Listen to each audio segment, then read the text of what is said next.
we're here. You get to see me again. 5 minutes ago when I started this, didn't realize I had the main stream on, but you know, it's good to roll into it with a little bit of like a starting soon, so this way people come in, give you a couple minutes to roll in, and we don't get started cutting people out. But that being said, we always have it on demand. You can watch it later. So how is everyone tonight? Figured I would do a simple, quick and easy run through Mega Man 2 tonight. It's going to be 2 and 3, I planned initially, but we can get this done in like an hour, and we'll just call it an early night. Trying not to burn the candle at both ends these days, so it might work out better this way. So who do we have? Let's see, Jacobians, you're here, as always, thank you. Not staying for long, but you're working on a video for the arcade. Yeah, yesterday went well. We got through all of Odalis. I got some recommendations for other games I did pick up. Thanks for To Be Forgotten for this donation to pick up Demons of Astaborg. And then Matt's Gaming Life also tipped as well. But I picked up that and Oniken. It was the other game by the same developer, Joy Masher. I tried those for a little bit, and those are really good games. We're going to have fun with those. I'll be doing those eventually on here. Destructo Disc, you're here too. Yes, thank you for playing Odalis. Well, thank you for donating Odalis so that we could play it. I enjoyed it a lot. I did play on the normal run-through, and I checked later, and I couldn't have actually played on the veteran run-through because you have to beat the game first. I was playing it on a different Switch. I have this other Switch, older Switch set up just for the streaming. I don't have the save files transferring. So I couldn't actually play the hard mode on that, but I think I might give that a shot someday. That looked like fun. Let's see. Who have we got else? Who else have we got here? The Mad Schmupper. The best Mega Man ever.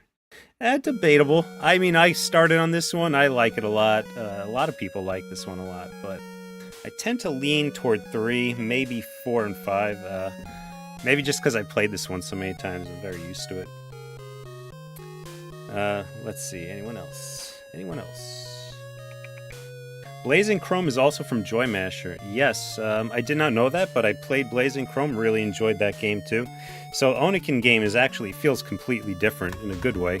You know, it's different type of game. Sometimes I feel like you get releases by the same developer, and they tend to feel the same, just like different graphics, same engine, that sort of thing. Felt a lot different. So we're doing Mega Man 2 tonight.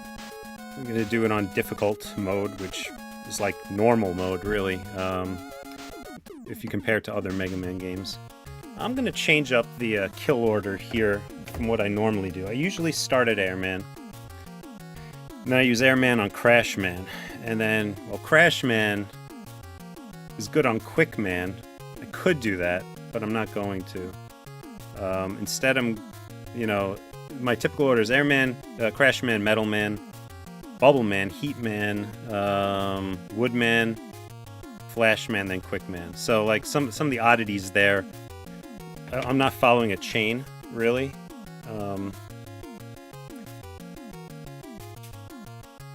I guess, like, Airman is weak against Woodman, but Woodman, I don't know where to start. Anyway, whatever. I'm gonna go for Metal Man first, just so I have that metal blade. Probably the most overpowered weapon in the game. So we'll go through that one first, and you can use Metal Blade on a lot of bosses. I'll try not to cheese the game too hard because it's a little more fun when it's difficult.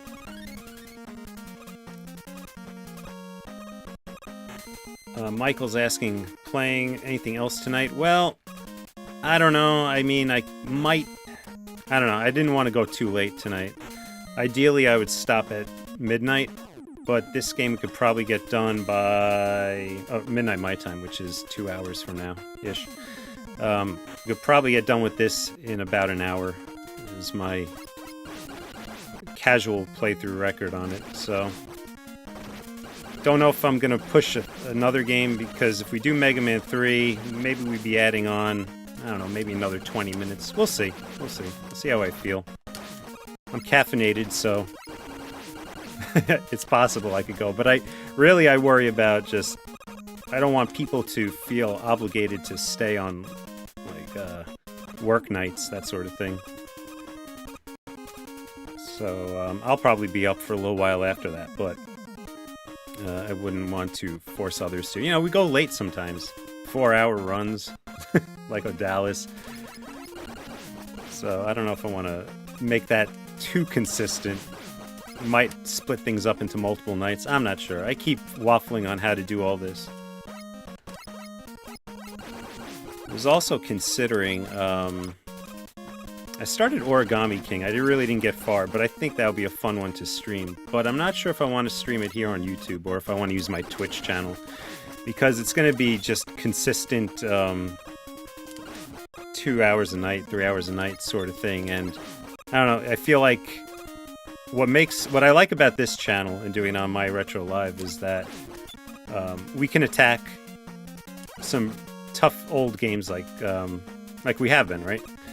And we plan to. So I don't want that to get lost in the mix of all the casual gameplay nights. So I might do that on the my Twitch channel if you're interested.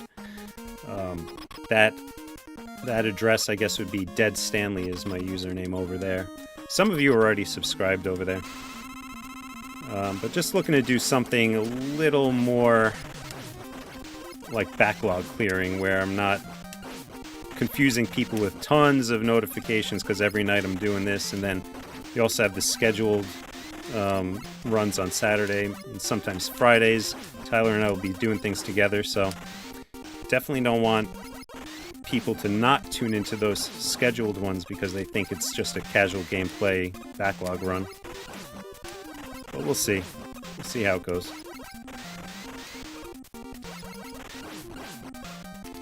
Alright, so, you know, the funny thing is that the pattern isn't that bad. You can pretty much see what I'm doing here. Jump over 2 of them, go under the 3rd one. On the difficult setting, obviously I'm not doing too well here because I could die, but we'll get him. Using the pellet gun is just fine. If you have the metal blade, when you fight him later, it's like a 2-hit kill on the difficult setting. And the real weapon that's good against him, if you're not doing the metal blade, is the quick boomerang. Which I never really used on him. I found out later, tried it. So let me just check the chat here real quick.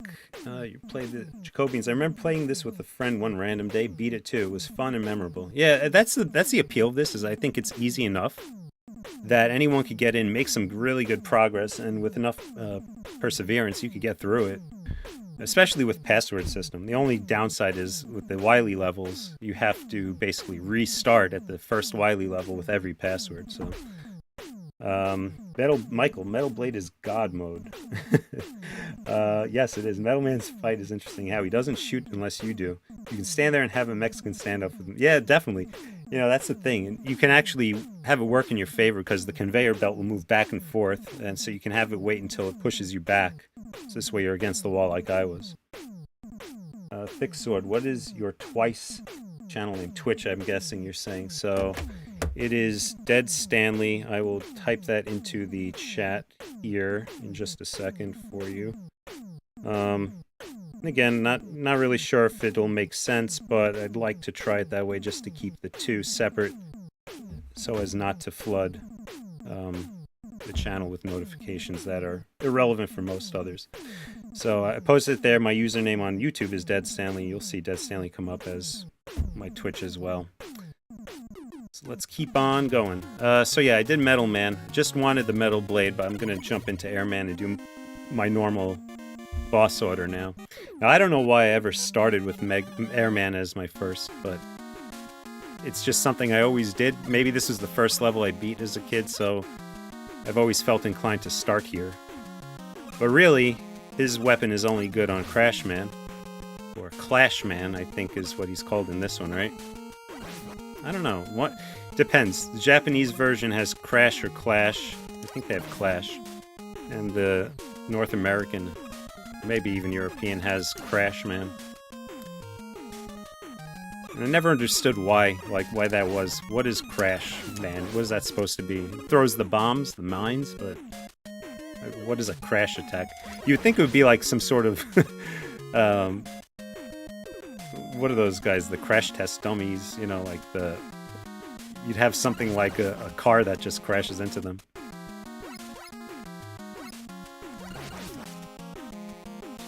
So if you play this game on normal mode, you get so used to enemies taking so few hits that when you go to play it on difficult later, it feels a little bit more difficult.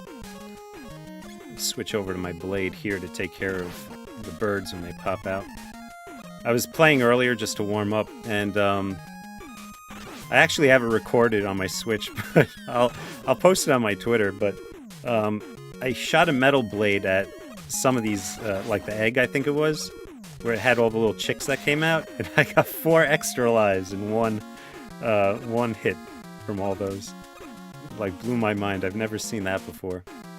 Sometimes you'll see like multiple of the same item come up, because I think the randomization of items that you get has to do with your timing. Alright, we'll take the hit. Invincibility. Go through. Because there is a good timing way to do this. You could also jump on those horns on the edge and avoid hitting the horn.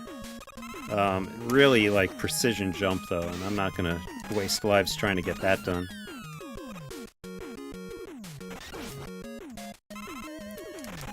So fun fact, Mega Man 2 is also my wife's favorite Mega Man game. She's not much of a gamer, but for what gaming she does have experience with, Mega Man 2, Ghosts and Goblins, what's the other one? Wizards and Warriors, Phantasy Star, number 2. But, you know, she has this debate that Mega Man 2 has the best music of the series. I think she might be right for, like, level music. I always thought that the title music was best in Mega Man 3. Yeah. It's hard to beat this guy without taking damage, but it is possible. You have to get really lucky with these wind currents. I was able to do it once by getting, like, the number 3 item and then attaching it to the door wall and climbing up over the tornadoes, just so I can get over them without taking damage.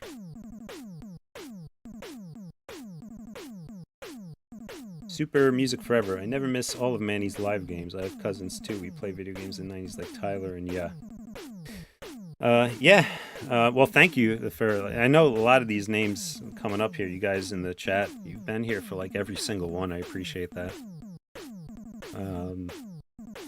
You know, that's why I want to make sure that if I do something more casual that you guys are into it. Because, like I said, I play every night, basically. So why does I have to wait until the weekend? So if anyone's around, they want to chill out, I might make myself available that way. Jacobians, whenever you do a QA stream, Manny, you got to play some Tunnel Runner on Atari. Yeah, I don't know if it has to be on a... Oh, you mean like a request stream? Maybe. Honestly, I would probably do a Tunnel Runner just mixed in with one of these one night. You know, it's something I want to get to. Not many people know it, but I think it's a fun game to go through. Especially when you get to dark levels. It's pretty difficult to navigate with, like, basically blinded. Airman is pretty weak to the Buster. Yes, he is. His weapons make short work of the mech walkers. They do. And that is like a nice little secret. One I found out much later. Again, like I kind of brute forced my way through this as a child, but you know, I took the time to learn everything later. Mad Schmupper, Manny, do you play on CRT monitors? I do not. No, I left CRT behind after my Xbox. So I had my old OG Xbox. I had, I don't know, like a 32-inch RCA CRT, or maybe it's a Sharp actually. Yeah, Sharp CRT, and I understand the appeal, but that thing especially had some like geometry issues. It would actually, I guess, overheat. After a while, the left side of the screen would turn like pink and the right side would turn blue. And I'd have to like shut the TV for a while and let it cool down, and then I could start playing again. So it really was a kind of a poor experience, and The CRTs only went up to so large anyway. I always like playing on bigger screens. I'm kind of sitting right in front of the screen now, and it's just a ultra-wide monitor I'm on. I don't remember the dimensions, though. I couldn't tell you. But yeah, I also like the chunky pixel look that you get in without the CRT. CRT does some cool things, like with the blending of the fields, that some games actually took advantage of, and they made some cool effects. Didn't realize it, but I was watching some videos about how CRT works, and some games actually, for older systems, like say like 16-color computer systems, they're able to cheat and get more colors by blending colors on the scan line. So two colors that would blend into a color that wasn't supported, just because visually the analog signal was processed that way. Ah, no. I feel like that happens a lot. I fall down.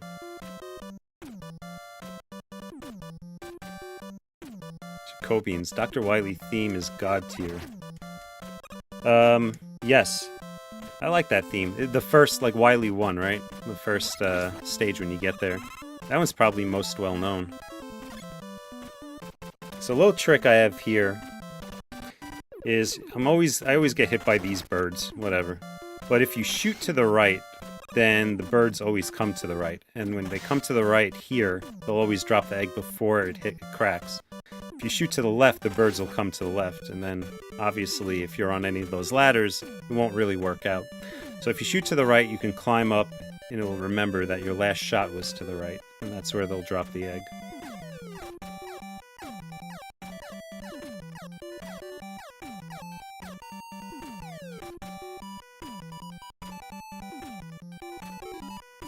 So we don't usually get up here with like item 1, but we can cheese it with item 2.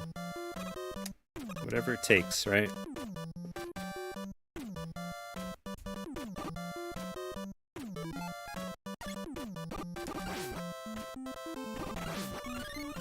So again, using our favorite metal blade because it has that 8-way shot, kind of like playing Super Castlevania 4, you know? You can whip in any direction. And this weapon is, like, sorely missing in other games, but... I guess we'll get to those one day, so you'll see, but... Almost feels like cheating using... There you go. 3-hit kill. Plus, we didn't take damage. Jump early on, you shoot, and you can actually get 2 air busters to knock Crashman there. Turbo Tales says Capcom's releasing another 10-game collection soon. Yep, the fighting game series. I don't know. I haven't really played those games, so I'm not sure if I would get into that one. Jacoby, show the Tunnel Run commercial and peeps won't forget it. Yeah, that's a great commercial. The guy gets like trapped in his TV and he's screaming, trying to escape. Justin Moore, would love to see you have a second go at the Amazing Spider-Man vs. Kingpin on Sega CD. Yeah, sure.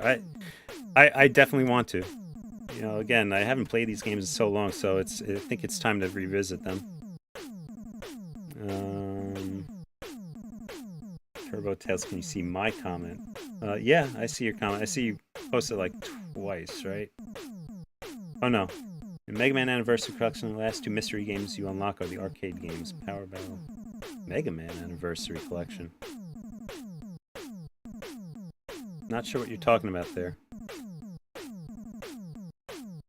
Crashman is programmed to jump when you fire. Yep, you are right. So we have Crashman, we did Airman, Metal Man, so now I typically jump over to Bubble Man.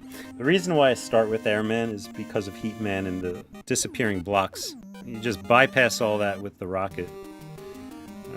To me, it's much more worth bypassing with the rocket than trying to do those ridiculous blocks. Sometimes when the block appears above you, even if you know the pattern and get the timing right, if the block appears above you, if you are not dead center when that thing appears, you'll end up getting shoved off to the right or left.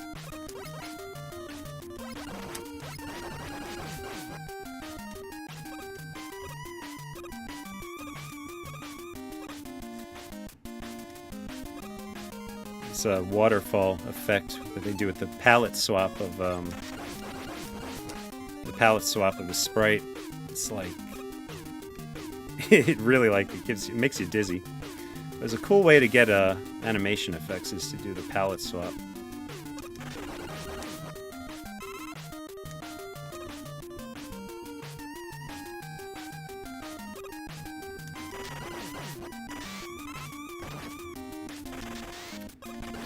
Big fish face. So you could basically farm here if you ever wanted to. Lives, health, energy. Because he just keeps spitting them out. But, yeah, we don't need to do that, obviously. And these things always reminded me of the Metroids. For obvious reasons, I guess.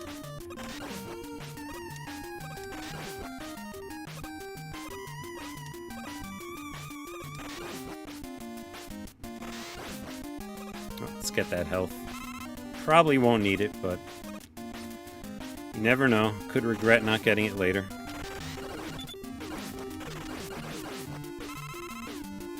I think what works well about this metal blade, even if I'm not shooting it in one of the 8 directions, is that you get some good, I guess, hitbox coverage because it's so wide.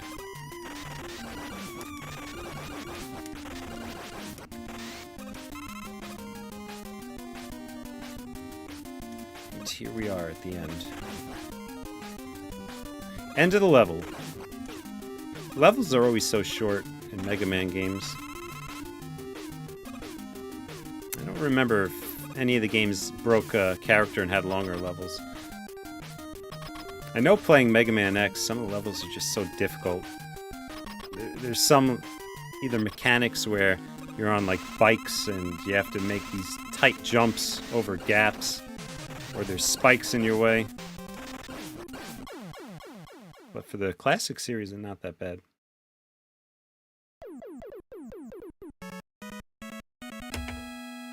Alright, so what did I miss here?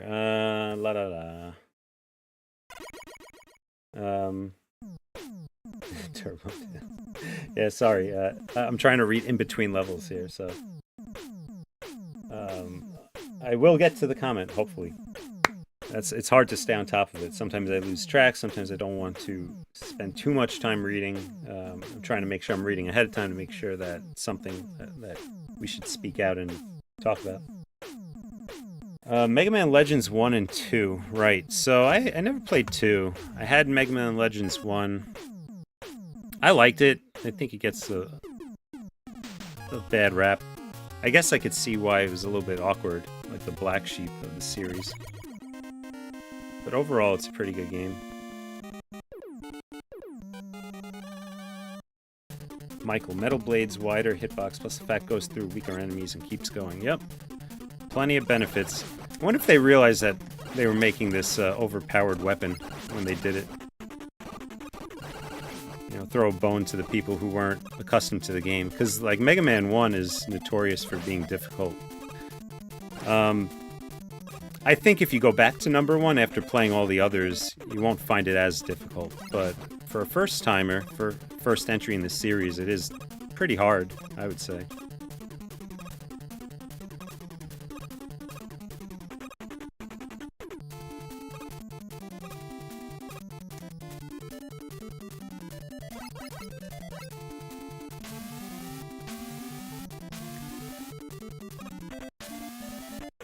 Dave H. Mega Man 2 is the first game I ever bought as a kid.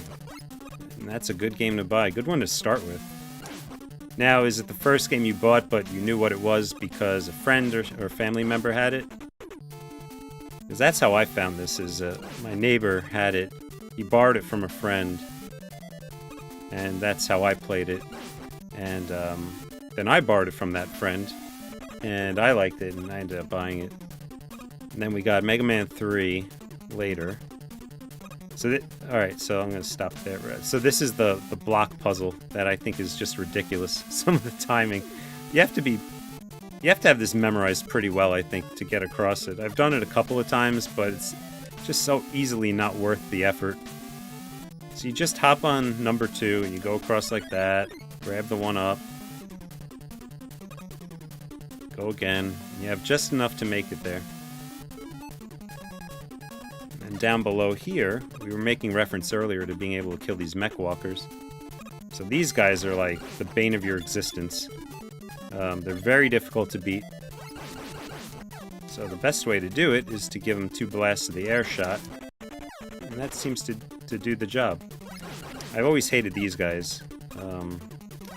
Their name is something like Joe. Like Soldier Joe or something like that. Never liked them. They're in all the games. Alright, so Heat Man, he is weak against Bubble Man's weapon.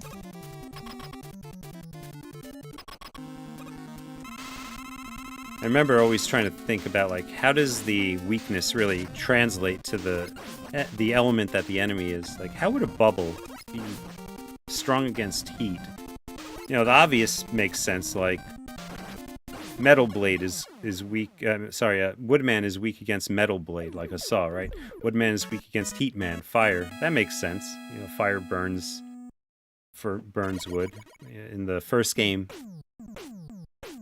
I could say Iceman being weak against Elecman makes sense because maybe the electricity is grounded in the water, frozen water ice, and then ice is strong against fire, man.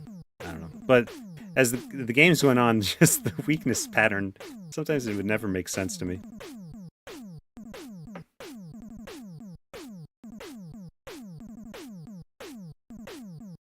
Yeah, Michael, you rented this game a lot, huh? Sniper Joe, that was it. Thank you.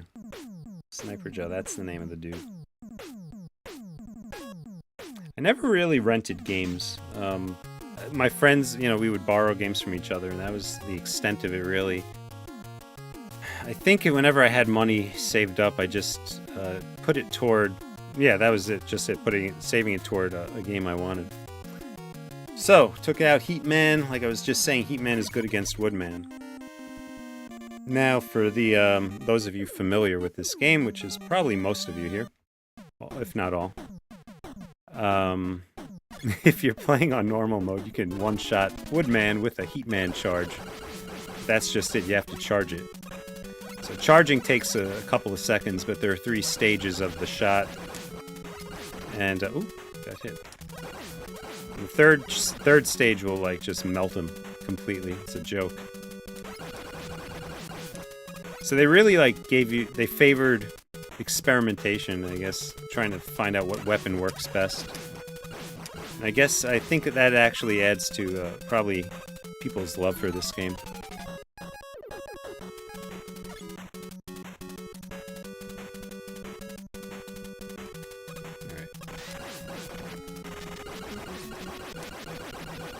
So the dog is annoying, the hot dog guy.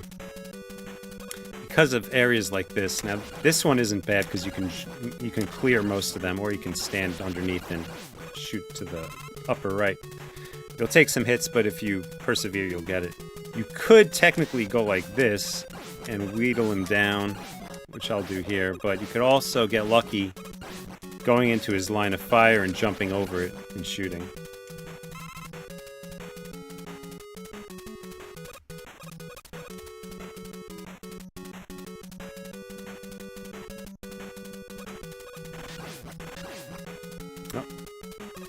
Pick it up, just in case.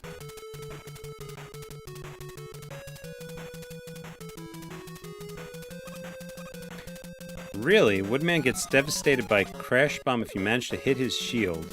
The bomb hits like 3 times, usually killing him in one shot. I did not know that. Again, like, I found something that worked and I really never tried anything else. But that's good to know. One thing that's pretty interesting is Crash Bomb is good against Quick Man. And just like you're saying there, like the explosions will do multiple hits on him. So Quick Man is... You could take him down pretty easily by using... I would use Crash Bomb on him until he's halfway and then use the Flash Freeze weapon, whatever that thing is, Flash Stop, I think it is. And that'll take him down. If you have a full charge, that'll take him down another half his health and kill him.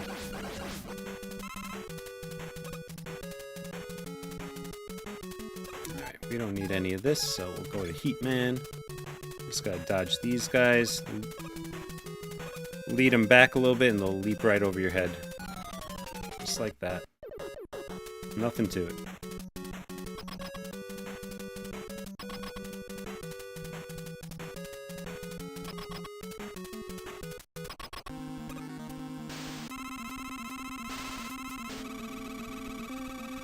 If you're going for a no damage run in this this fight, the hardest part I think is trying to clear the leaves. You also have to get lucky on the swaying leaves to navigate in between them.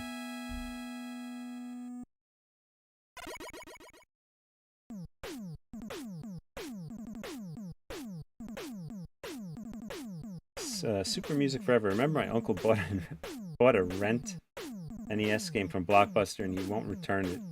Cost him over $1,200 for many decades. You know, guess what game he kept and lied to them? Well, what game was it?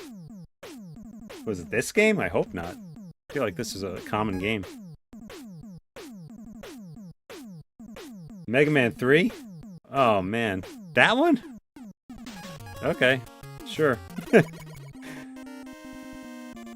Justin Amar, I used to wake up early on Saturday mornings to watch the Mega Man cartoon. Definitely one of the better video game cartoon series adaptations. Did I watch that? I don't know. I mean, I used to watch those Saturday morning cartoons. Like Sonic was, I think, one of them as well. But I don't remember Mega Man other than him being in the, like Game Master or whatever it was. Captain N show.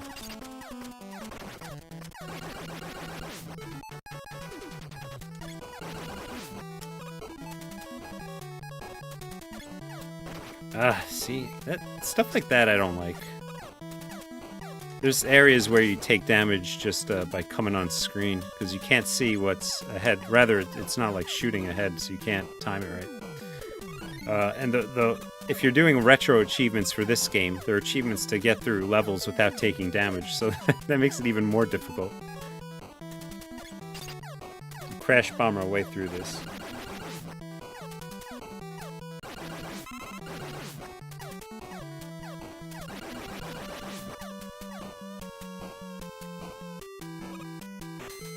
Jimmy Dean, I have the Mega Man Anniversary Collection for the GameCube, and I beat all the Mega Man games to unlock the 2 bonus games. Oh, so it's for the GameCube is what you're talking about. It wasn't worth it. Yeah, when you said someone said Anniversary Collection earlier, I thought they were talking about like the recent Switch one the one that they released all around. Do you want to go that way? I want to go down. I want to go down instead.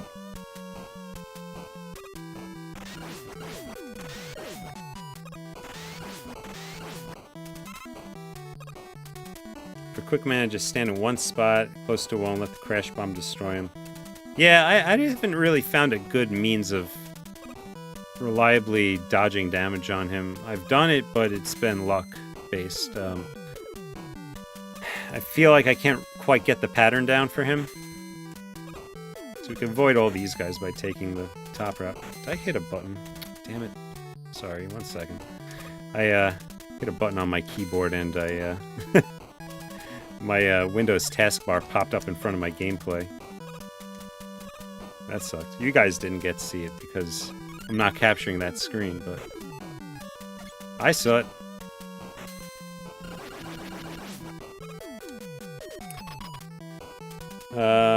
Did you get Wily Wars from Retrobit? I personally didn't get that from Retrobit.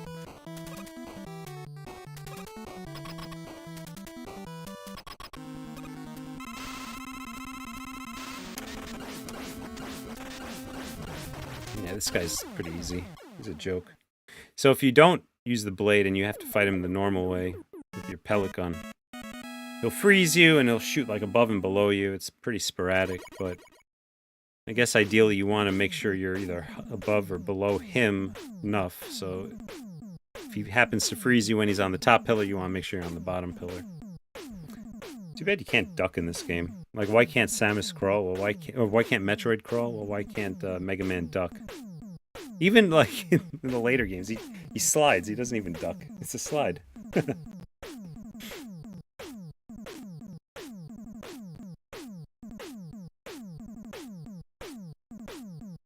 Mr. Awesome, only learned about this new channel a few days ago and catching up on YouTube stuff. Okay, well, welcome. Yeah, we've been doing this for about a month now, I guess. I'm not good about promoting anything. Tyler's good about that. I mean, it's his channel, really. I'm just a contributor. But, you know, he and I... He's been busy, so he hasn't been around.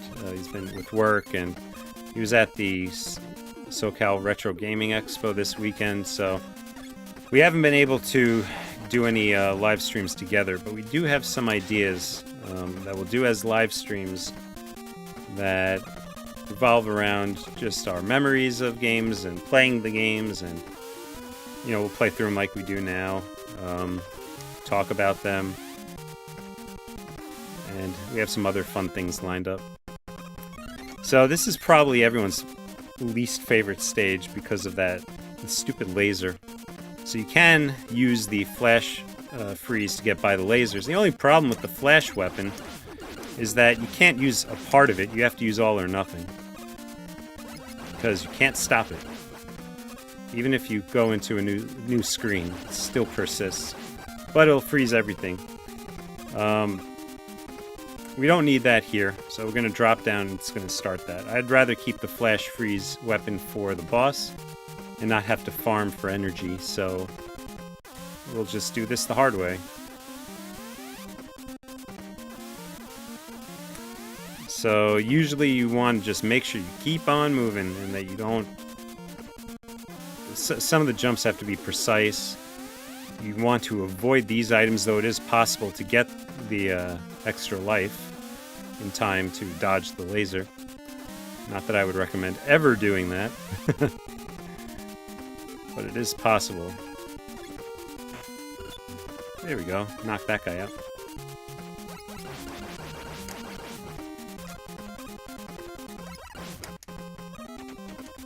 So in general, I think all these boss levels are very simple.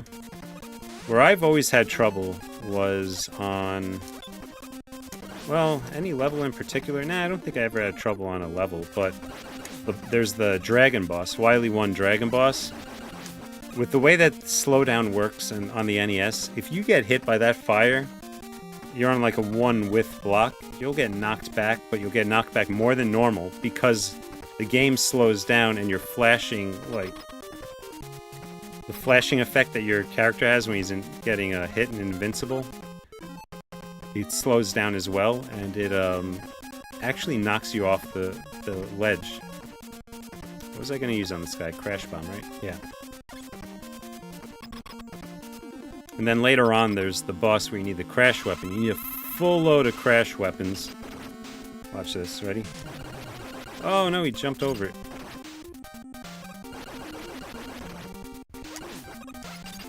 If you get him in the explosion, can take multiple hits, but that's enough for now, so we'll finish him off with the freeze weapon. This one is always the hardest enemy for me, the hardest robot master. Always gives me trouble.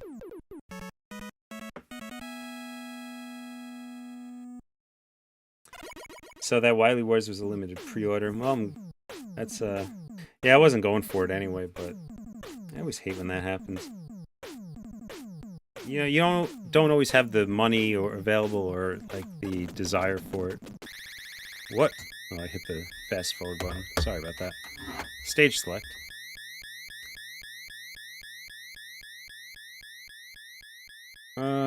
Where's the donate button? You might be able to show some love.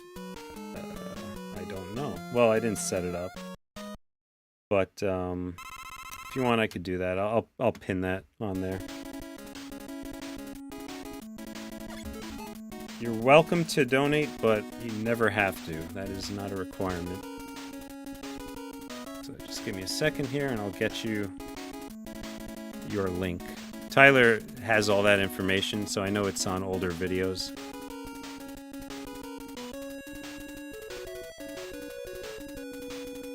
So I'll just grab that for you. There it is.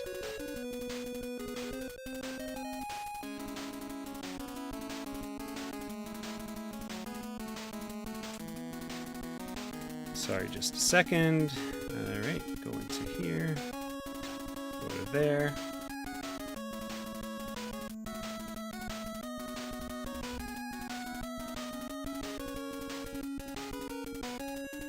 Alright, there you go. There's your link. Very much appreciated. Yeah, jam to the track while I find all this. So, keep jamming. I'll catch up here. First time you ever seen Quick Man done without the flash stop? Oh, maybe you're talking about, like, jumping down the lasers. Yeah, it's a trial of patience. You know, you definitely learn. Michael, oh damn, I usually use bubble lead. Guess I'm using metal blade from now on. I guess you're talking about... I don't know, what are you talking about? Flashman, maybe? Can you use bubble lead on him? I don't even know.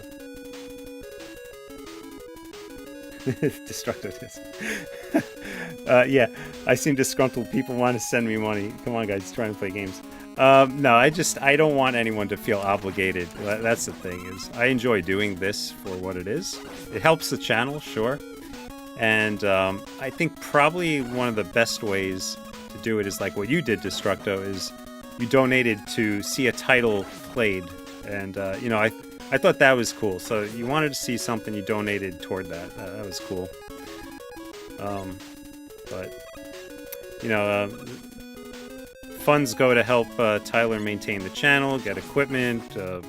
He usually does things like buys the graphical assets. He has them commissioned, stuff like that. So it all helps for that. And I'm a part of this, just coming along for the ride, want to help out.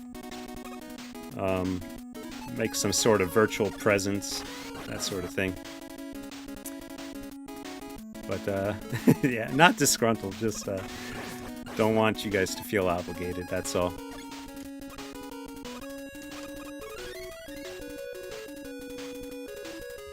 Climbing up, climbing up.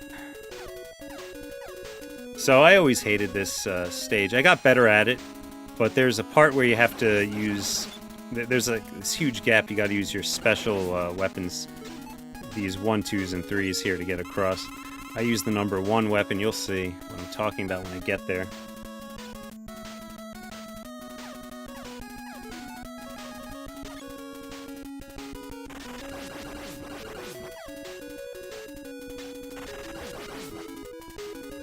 It's like a Swiss Army knife weapon, you know, it uses everything. Alright,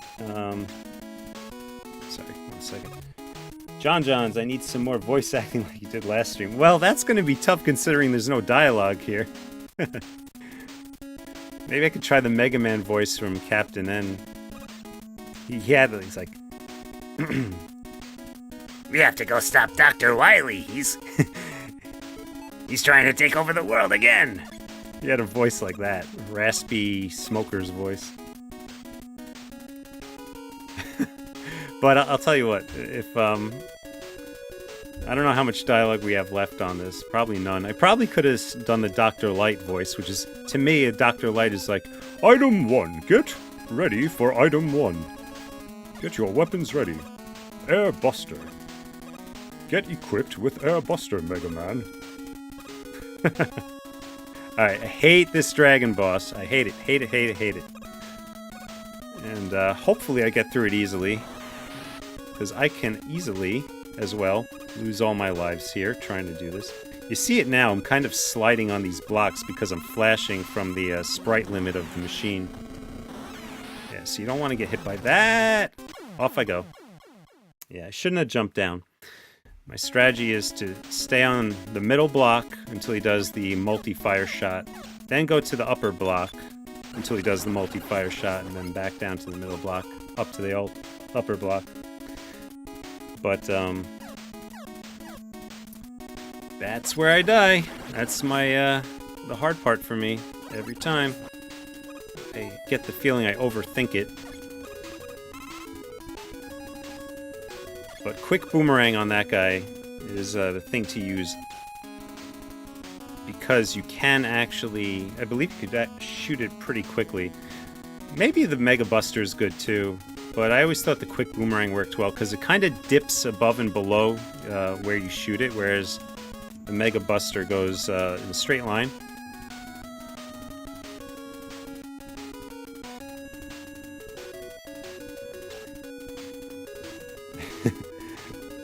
So you like my, alright. Michael says pretty close. Which one? Mega Man with his raspy voice? Or Dr. Light? And then Dr. Wily's like, Yeah, Mega Man. I'll stop you by any means necessary. that's how I imagine his voice.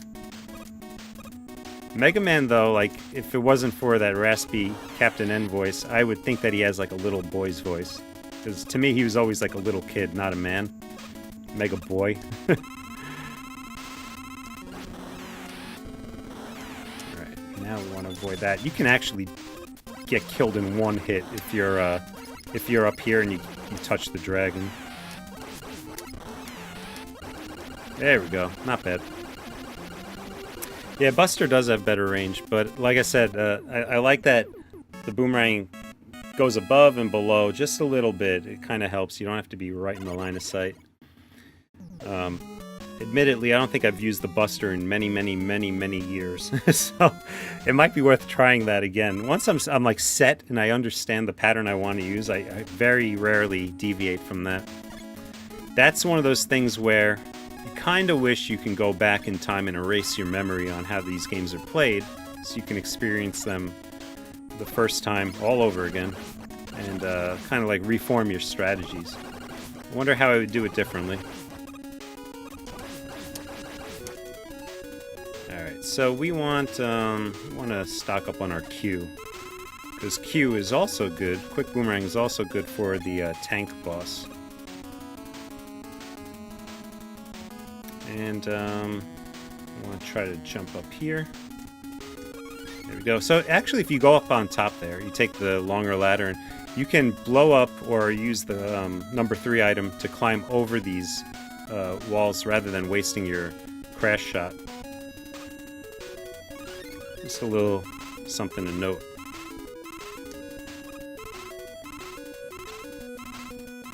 Wheelchair Gamer. I didn't know Mega Man smoked. He sure did.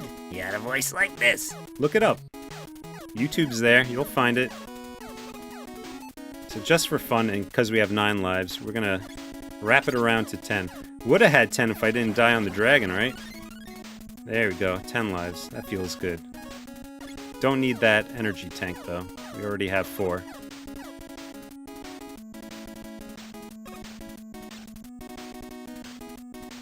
So you can get through this without damage by inching your way ever so slowly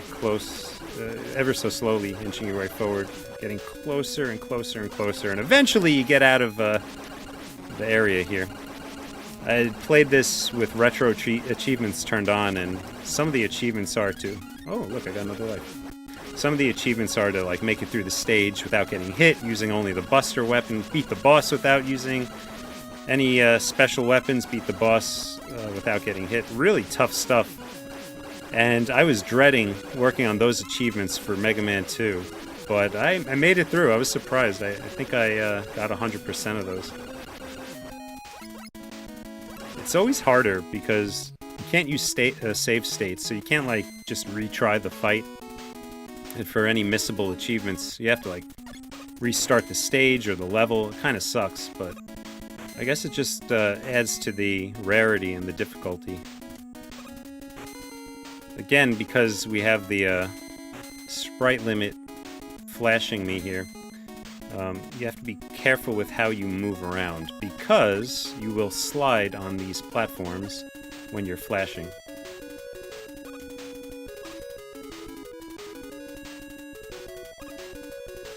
Alrighty.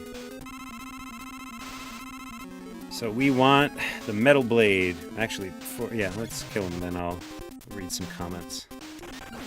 Piece of cake. Just toss like 3 or 4. And out he goes. Memorizing the locations. These are fixed locations where he comes up, so you don't have to really worry about being surprised. It'll always be the same order.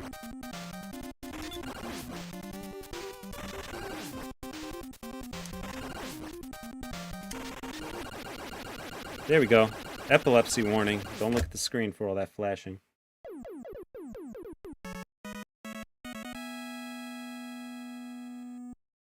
Yeah, so PR says the flashing would throw me off for the dragon. Exactly, like the whole game changes. You don't have the sprite slow down anywhere else in the game until you get to like that point. So you don't know how to handle it. Then it's like you have to learn how to play all over again. What else do we have here? Chicho Portnoy. Great to see you play Mega Man 2. Yes, Mega Man 2 is a great game. Glad you're here. You seem like a new name to me, so I'm glad you have a newcomer. By 8, Mega Man's had it rough, so he's gonna hit the tobacco. He certainly does. Let's see, Jimmy Dean. Wow. $20, Jimmy Dean, thank you. Cousin Manny, thanks for blessing us with your presence. Thank you for allowing us to watch you game in your greatness. You can use this as you wish. I hope your information doesn't get stolen. I don't think anything like that would happen, information getting stolen, so I wouldn't worry about that. I think the tipping service is tested and proven. But thank you, yeah. So I don't know what we'll do with that, but we'll find something that we could play. All right, we have. We want to start getting some of our energy back here. So I'm gonna try to get up here and replenish my metal blade. I think everything on page 1 is good. Yeah, it is. All right, so let's get metal blade weapons. It's a little bit odd because every time you finish a normal stage, you get replenished. But when you're in the Wily stages, I guess because technically you're not leaving the castle, you don't start a stage with full equipment. Can you actually kill these? I think maybe you can with the crash bomb. Kill those big fish. I never tried it though. But I think I saw someone do it once. This is another area where if you're not careful, you can easily get killed. Lining up with the path to avoid the spike balls. The problem is that you accelerate going down till you hit like a terminal velocity, so you gotta be careful. You gotta know where to go ahead of time, because the screen scrolls into place and then you're like, whoa, I didn't know it was gonna be there.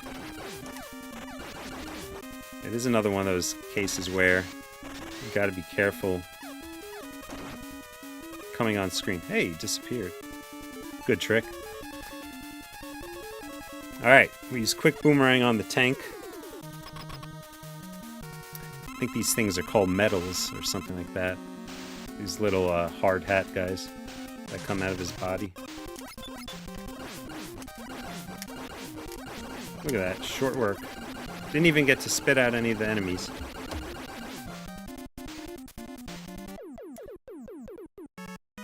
PR. Oh, you're digging the voice impressions? Well then get equipped with some more, Dr. Light said. Gee willikers, thanks, Dr. Light. For some reason I figured Mega Man wouldn't curse, so he would say something like, gosh golly gee. In spite of his very raspy adult smoker's voice.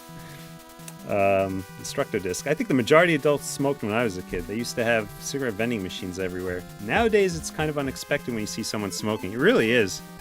You know, like, my wife got a car rental, and she brought a car in for service. They gave her, like, a loaner, rather. And she gets in, and immediately you smell like the cigarette smoke. They didn't clean it out. She's like, yeah, I can't do this. You know, at this point, it's just, like, so harsh. Like, even... I grew up with it around me. My parents both smoked, but, you know, being away from it for so long, it's just like, you can't handle it.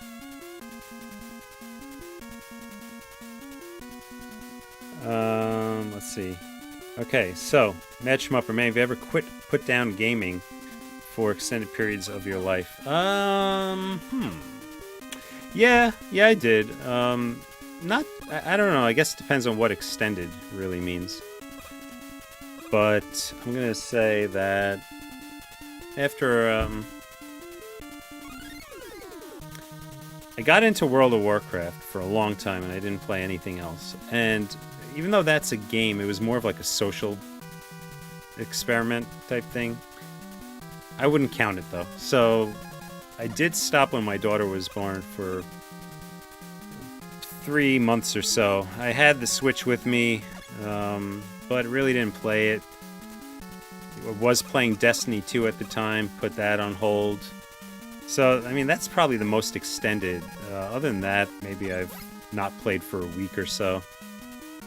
You know, I go through phases where I'll like start watching a bunch of movies, I'll start, you know, watching TV shows, series like that, and I won't game or anything like that, but I tend to have pressure on me because I know I have a big backlog of games to get through, so I try to make time for it every night. Just a little. Just a little. But this whole streaming thing has been fun for me. It's been a lot of fun to do this every weekend, so I will definitely keep that up. And a lot of these games I have played and beaten before, but we will get to ones I haven't. Or at least newer ones that... Like Odalis for me was new. I did play through it once before doing it live, just to make sure that the stream went smoothly, because as you even saw, I got lost pretty well on that. So probably could have shaved off a half hour of time. But still, you know, I want to make sure that... Oh no! Oh no! Oh no! Quick! Keep taking damage. Oh wow, that was luck. I didn't realize I got stuck on the ladder there, and then I accidentally dropped. That was a lot of luck. Wheelchair Gamer, do I watch wrestling? No, not in many, many, many years have I seen a wrestling match.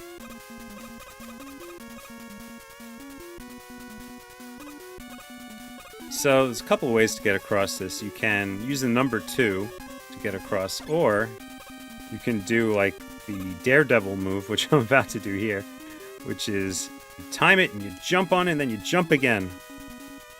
And that was a close one. I almost fell. I almost fell off the edge.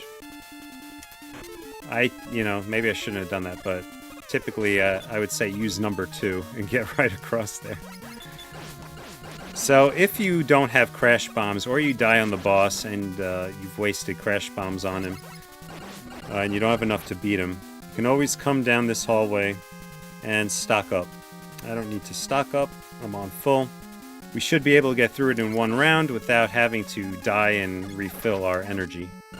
It's the one boss I think is really unfair, in that you have to be extremely precise with your crash bombs. And sometimes even still, if you lay a crash bomb right on top of these things, it'll sometimes go like, it won't blow up the mine. So you don't have to blow up all these walls, but what you do have to do is climb up here. Wait for your number 1 to go away. There is a way you can dodge these. I've done it.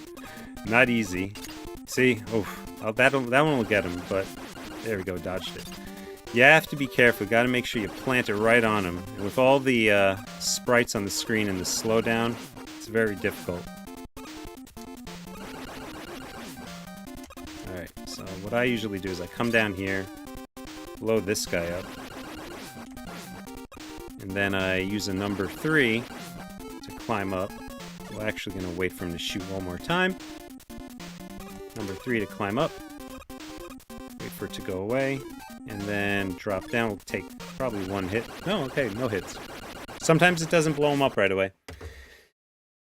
This boss sucks. I've always... Wasn't till later in life that I figured out how to do it in one round, but I used to always just come in here, blow up the walls, die, run through it again, pick up all the energy for the crash bombs, and then just easily go through and kill them all with that. I'm glad I was able to do it the hard way.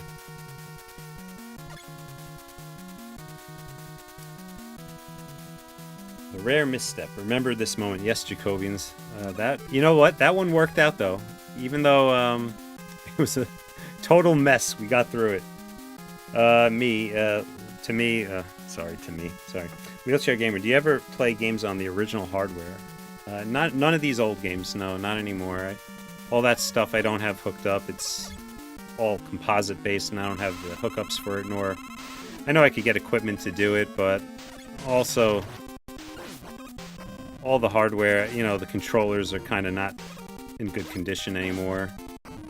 I remember struggling with my NES to, get the game to work. Blowing in it never really worked for me. What did work was you'd put the cartridge in, right? And you put it in just enough so that it, you push down, it would scrape the inner edge of the NES. If it scraped it and there was a little bit of friction there, the pins were contacted just enough on the cart that it would work, I want to say, 95% of the time. That was something Mikey had figured out. Alright, so what we're going to do here, we're going to wood shield this guy just to be a dick. There we go. The only time I ever use wood shield.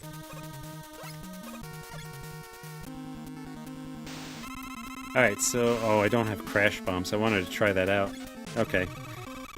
Earlier, someone mentioned that you can use crash bombs on him to give him a bunch of damage.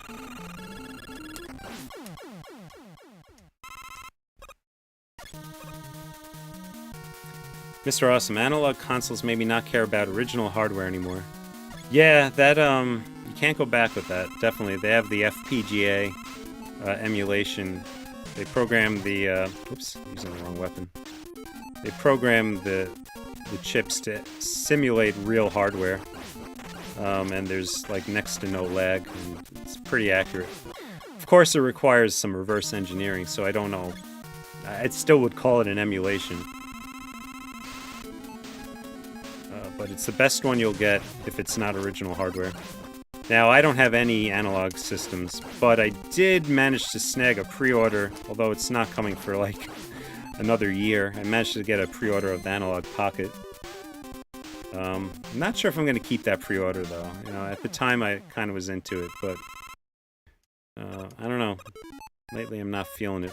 I want to see actually what the community does in terms of support for it. Because Analog Pocket works with Game Boy, Game Boy Advance. I bought the Game Boy Color. I bought the adapter for Game Gear as well. Because I actually do have some Game Gear games. But I do have EverDrives that I'd like to use with it. Now, from what I understand, you can't use save states. And for me, that maybe doesn't make so much of a big deal because for a handheld game, they're not going to make it long enough that you need save states, right? For me, save states are useful for just, putting it down, coming back later. I don't usually use them for cheating. Maybe sometimes for training on bosses, but it's just to get the hang of a boss, and then I'll come back later and do it a legitimate run. But also, there's talk that there might be some support for, say, Super Nintendo on there, and that might be good. So, alright, this guy, another Wily boss with kind of a weird pattern. Best thing to do is get your metal blade out. I mean, it's your utility weapon for everything, so why not? Taking a lot of damage. Probably going to end up using a, I'll use a energy tank. But we'll just keep tossing these blades at him. I don't think it was until Mega Man 3 that Wily attacks became completely dodgeable. To dodge this bouncing stuff, I've never been able to run under him or jump over him. I've always had to just, use item 1 and go over it. You can't even shoot when you're on one of those items, so it's, kind of pointless. By the time you jump over it and land and the item disappears, you still have to change weapons. But if you have a turbo controller, you can just turbo spam your way through that with the metal blade. Just burn him down super quick before he gets a chance to kill you. And so here we are, the final stretch here. Oh. Now, since this was my first Mega Man game, I really didn't know who Dr. Wily was or anything like that. So when you get to this boss, he turns into an alien, and I had no idea what the hell was going on. It's just like a hologram or something like that. But it looks like an alien, so I thought that Dr. Wily was an alien. And even though he has his form afterward where he's crying on the floor. For the longest time, what is he, some sort of alien? But this thing's just a robot, I guess, that looks like an alien. But yeah, as a kid, sometimes you don't know how to really take this stuff. So, this guy, this boss, only weak against the bubble lead, which makes it pretty difficult if you're having trouble and you run out of bubble lead. So you gotta just keep killing yourself until you continue and get a full weapon tank. Which we have how many lives now? 12 lives. That would be a long time. And it has actually happened to me before. It has happened to me when I was like playing tired or something like that and I just wasn't timing right. Or I died a couple of times. Because if he touches you, I think it's instant death.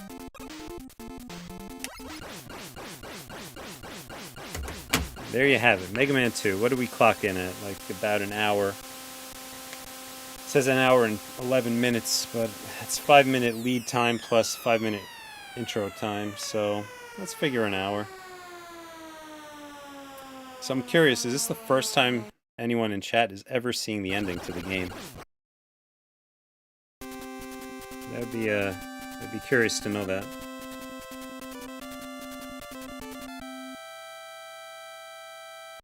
See you, Jacobians. I see you're leaving.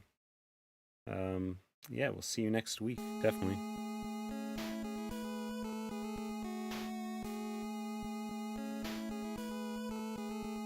So I always wondered what happens here. Is he walking home from Wily's castle? And if so, is it taking him so long to walk home that he passes through all 4 seasons?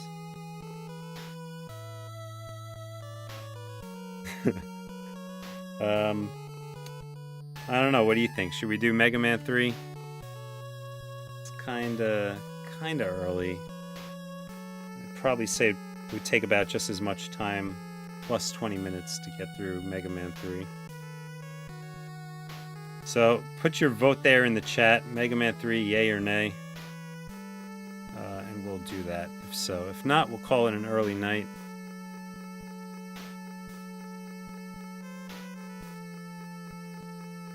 Mad Schmupper, what's up and coming for next stream? I don't know, I was toying around with the idea of maybe... Well, first off, this was supposed to be next stream, Mega Man 2 and 3, for next week, but thinking maybe ActRaiser. I don't know.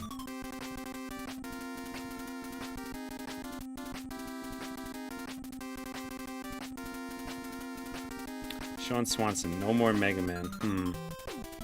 The thing is, though, that it's either going to be Mega Man 3 or I'm going to call an early night. Because I know I could get through 3 pretty quickly. Because I can't stay up that late, considering I have work in the morning. So I don't know if there's anything else I can knock out in that much time, in that amount of time. Let me see my hit list of games here.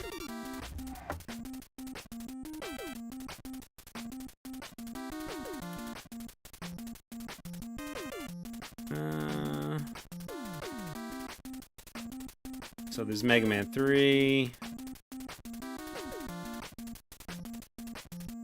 I don't know if I could get through Life Force. I usually have some trouble with that.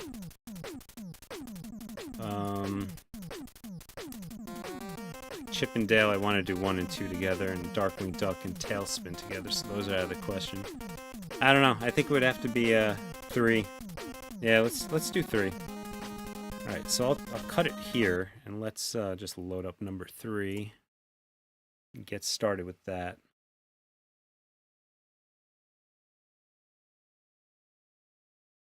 Yeah, we're going to do 3, because 3 is going to be a quick one. Now, I don't remember the weaknesses for all the enemies, so we'll have to experiment a little bit.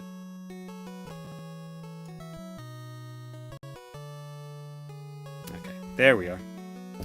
Mega Man the Third. Alright, so my boss order for here has always been... do I know how to play Breakthrough? It's a 15-minute game. Are we talking about like the Atari Breakthrough game? Like the paddle game? I don't know what you're... Probably not what you're talking about. I'm not sure what you're talking about, actually, Destructo. So right, my Mega Man 3 boss order is usually Magnet Man, Hard Man, Top Man, Shadow Man, Sparkman. Snake Man, although I think Needle Man is good on Snake, but then I end up going to Gemini and then Needle. So honestly, I could probably start with Snake Man since I'm going to use the Mega Buster on him. So we'll change it up a little bit, make it a little bit more fun. PR, do I know the weaknesses?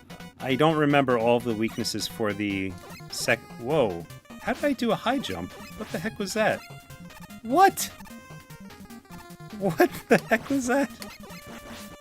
How am I...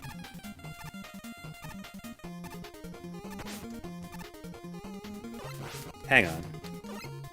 Is this like some sort of... Is this like a... Am I playing a hack or something? Mega Man 3. No, I don't think so. You know what? Let's restart and see. What was that? You know what? I'll start with Magna Man. Maybe it had something to do with Snake Man. Breakthrough's an old Data East game on Switch. No. Well, maybe. Data East. Dude, I don't know what's up with this. Why am I high jumping? I must have like a ROM hack, right? But I'm not doing it now. Only when I move to the right. Yeah, when I move to the right and jump, he like goes super high. Alright, I have an idea. Stay right there. I'll be right back. I'll get my Switch. We'll do it that way.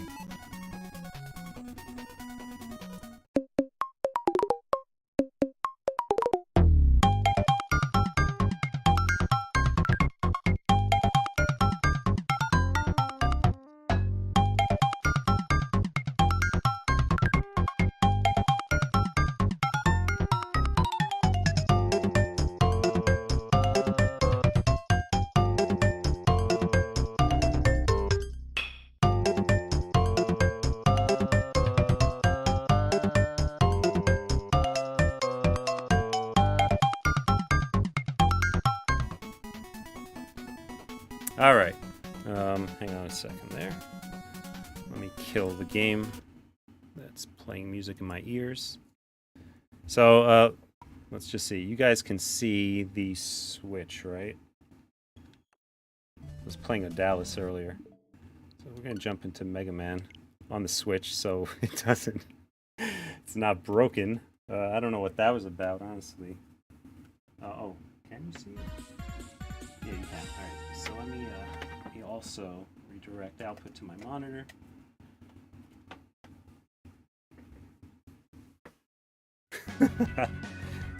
Alright. Mega Man Legacy Collection. What's happening here? Alright. Just give me a thumbs up if you can see and hear this okay. We had to switch gears really randomly there. Also, if you wouldn't mind, I know Tyler, I always forget this, but always, if you could like and like the videos, it helps out. Right, still looking to see if there's any, if you guys are able to see and hear this. So please let me know. Yes, PR, thank you. Yeah, you know, of course, chat's a little bit delayed, so. Alright, no more weird jumping behavior. Don't know what that was about. Thankfully, I was just playing this earlier. Mega Man 2. So I had it all ready to go. I was debating whether or not to use the Legacy Collection or not.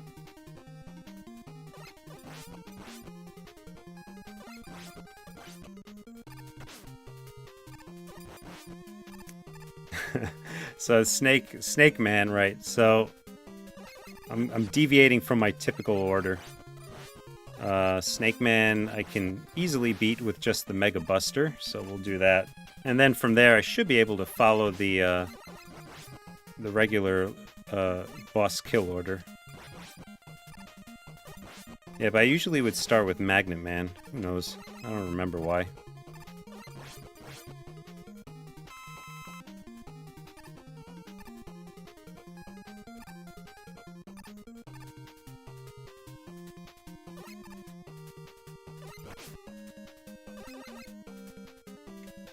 is weird to me. I hear like the music is a little bit delayed. It's off sync. I don't know if you're hearing it that way too. Let me know if the music is off. The sound effects are off sync to you. It's not really, doesn't matter for me, but I'm just curious. Stream quality and all that. Hot Wheels time. Do you play on NES or emulator? This is I don't have a NES hooked up anymore. I do have a top loader. I haven't used it in many years, and all my games are at my parents' house for the past like decade and a half. So I don't use them. I use emulators when I can. I prefer to use the emulator sometimes because it helps me lay out the screen a little better. But I'm not opposed to doing like the Switch collection here, which is set up 16:9 on my OBS here.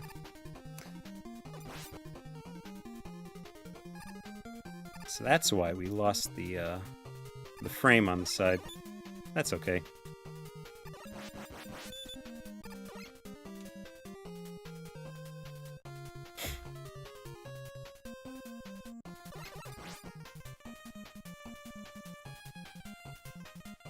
Yeah, this is the second time I bought this collection. I had the 3DS version as well, which isn't bad actually, but it's just so weird playing on that screen. I think the native resolution of that didn't really support the native resolution of this game. So it's, if anything, I think it's scaled down just a little bit.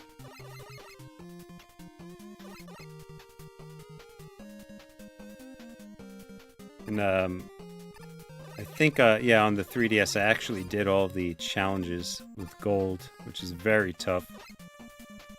That was really a challenge, I'll say that. I mean, it was aptly named, but very difficult. Challenges are like just to do whatever mix of levels. They give you like a remix of levels, boss rush, whatever. But you have to do it in like a certain amount of time to get the gold. Doing not so good. Alright, there we go. Right to the middle. So Tyler was, we were trying to instruct Tyler on how to do this boss when he was streaming Mega Man 3 the other, I guess it was like a month ago. I could be doing better here, that's for sure. But this is the basic pattern. Leap over him before he comes to the middle pillar, and that'll give you time to shoot him and then get back on the other side.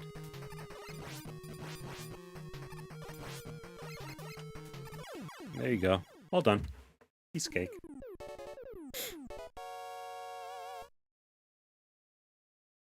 Did I get the gold amiibo? Thick Sword asked. Yes, I did. That's actually one of the reasons I bought it, because I collect the amiibos. I have them over on my wall over there. The only thing is, like, what I like about them, I keep them boxed, is I think they have really cool cardboard artwork, too, that complements the amiibo itself. So I don't ever open them. The only problem is that gold amiibo that came with the game. It's got just like a white cardboard background. It's like the only one that doesn't have any imagery. I'm looking at it now. Kind of sucks, but gotta get them. Gotta collect them all. It's like a Pokemon thing, right? Gotta catch them all.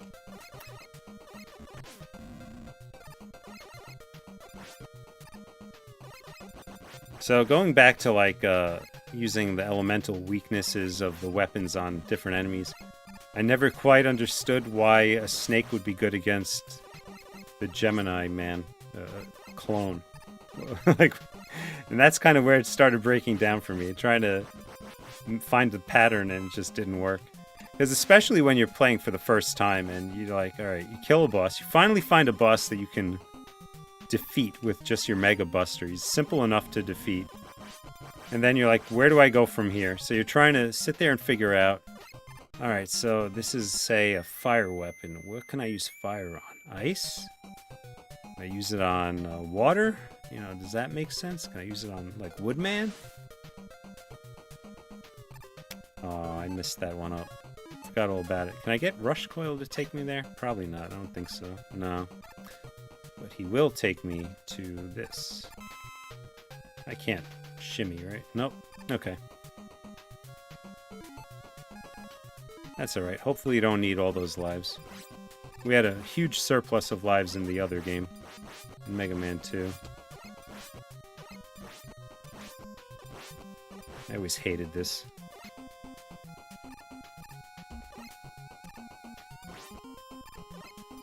I'm probably going to end up opening that crate there, and it's going to be something like one of the mini... the one I just got there, the mini weapon power-up. Weapon energy. No, alright. Something I didn't need.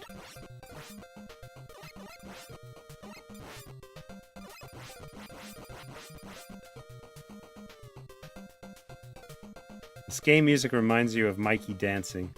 Yeah, I know what you mean. Because that video, he was playing the stage and he was doing that dance to the music.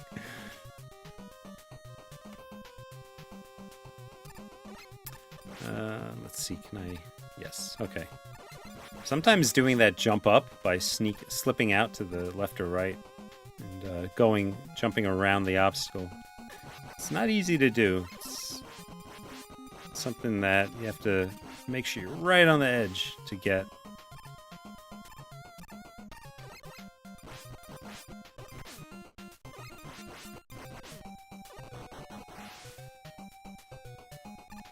Alright.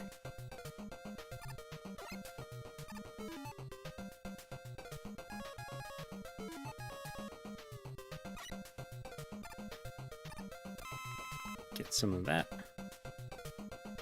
So, oh, this is interesting. Usually, going the other boss route, I usually come here with the Rush Marine, and you could just go across the bottom in that, which has its own issues, but doing it this way is just as dangerous, I guess.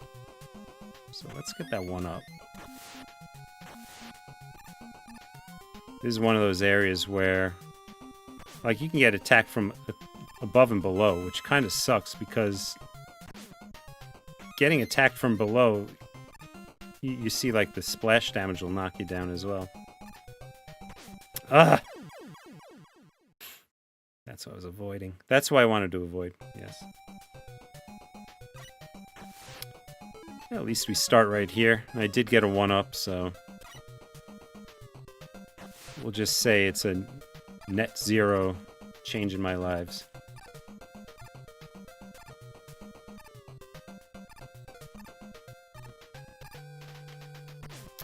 Almost did it again, man. Oh, jeez. Oof.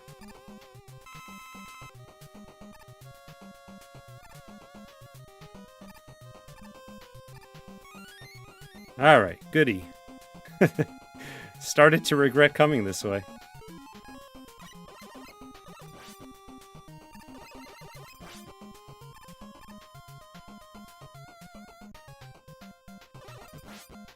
This is like, those guys are kind of like those mech walkers that we fought in the second game. Alright, so, Gemini Man, we use Snake Seeker, or whatever it's called. Snake Search. Search Snake, actually. So, pretty easy boss. He, shoots when you shoot.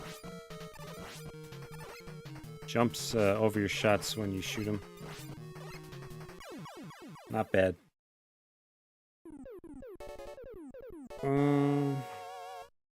Dave H. Though you're gonna go after Magnet Man next. Well, no.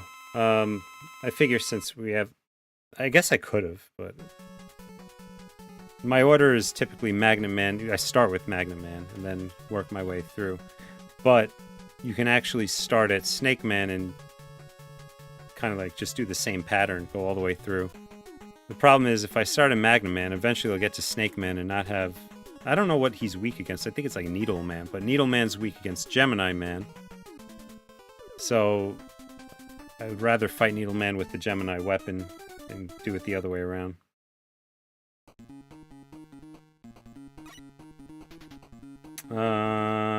Destructo Disc. Isn't there a Ninja Turtles NES song that sounds like this song? The previous level, Gemini. I don't know about that. You guys are hearing sound, I guess, because we have someone who's not hearing sound. I mean, I guess so. We're talking about the music, right? You would have... I think I would have heard if there were no sound coming through from the rest of you. And I'm seeing the... I'm seeing the mixer dance, so it should be playing sound.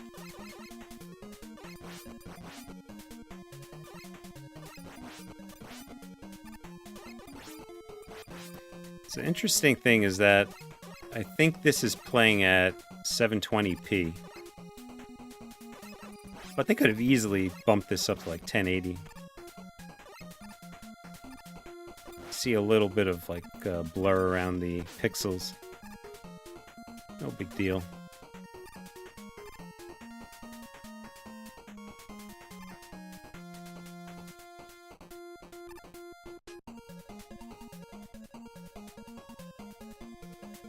They should have had a, like, since they introduced the slide in this game, they should have had like a boss where you had to slide to to beat him.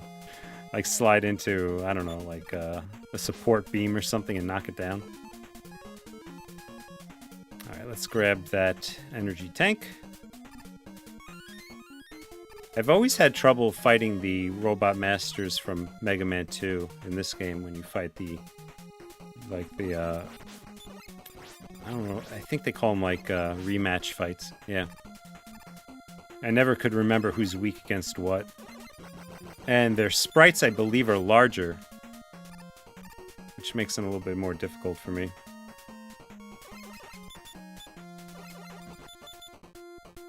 Oh, mistimed that one.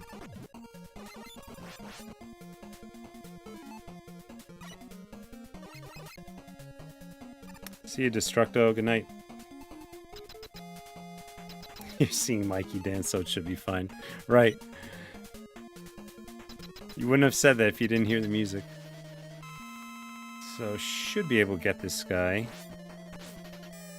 You know what's funny is his attack pattern reminds me very much of Metal Man. Alright, we got him. 4 shots. He shoots 3... he jumps in the air, shoots 3 needles at you, and then leaps across. Although Metal Man will only leap across if you get close to him. Needle Man will do it whenever he wants.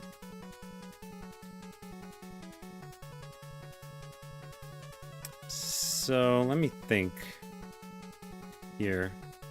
I think the stage order's screwed up anyway, because I don't know what Needle Man would be good against. I think Magnet he's good against, actually. I think that's why I did it in that order. But I thought also Spark was good against Magnet. I'm not sure.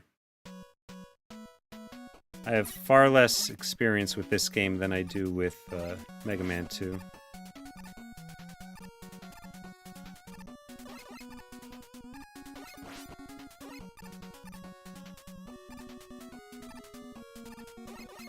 Yeah, so magnets are kind of cool, I guess. Carry you forward.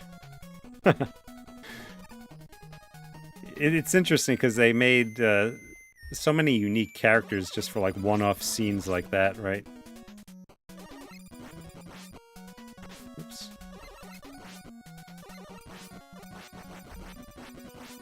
Got him. Wheelchair Gamer, you followed me. Thank you.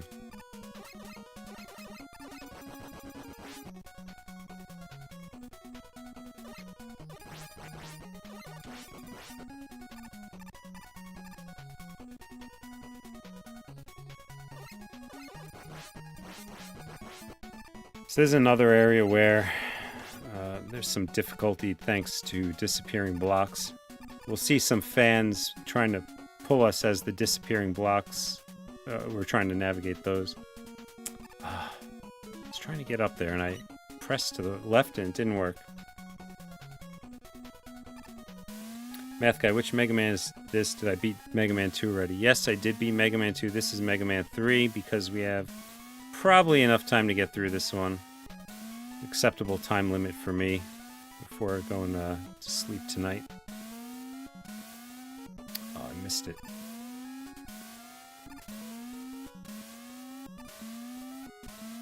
Okay.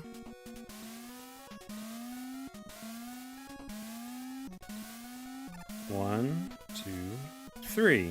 Alright, good on that one. Yes, this one sucks, right? Obviously, there's a pit you can fall into. I think it gets worse on the next one. Yeah. Alright, so let's see. 1, 2, 3. No!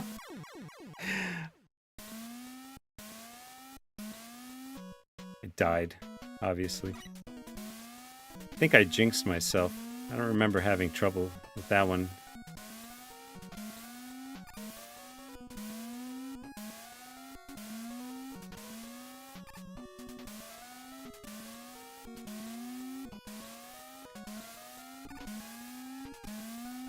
Ah, too close to the fan. It sucked me off. Ah, dude, again, come on. Alright, I know what I'm gonna do. I'm just gonna stand on, I'm just gonna use Rush Coil. How about that? I'll beat you. I'll beat the game.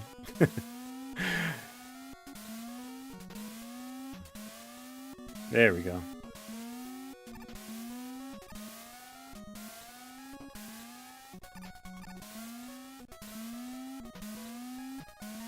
Aha!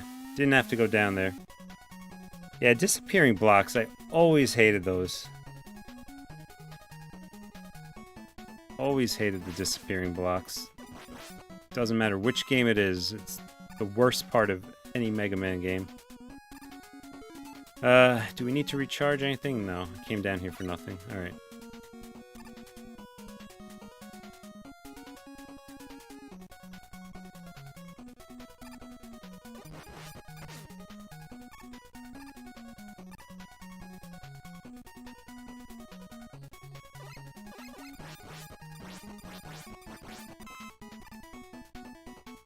Wheelchair Gamer, you owned number 4 growing up. I like number 4. I never had that one, but when I did play it, I really did like that one. Alright, we did not put our needle on, so let's do that. I think needle is the one we want, right? No, I guess not. Alright. I guess we're just gonna go old school Buster.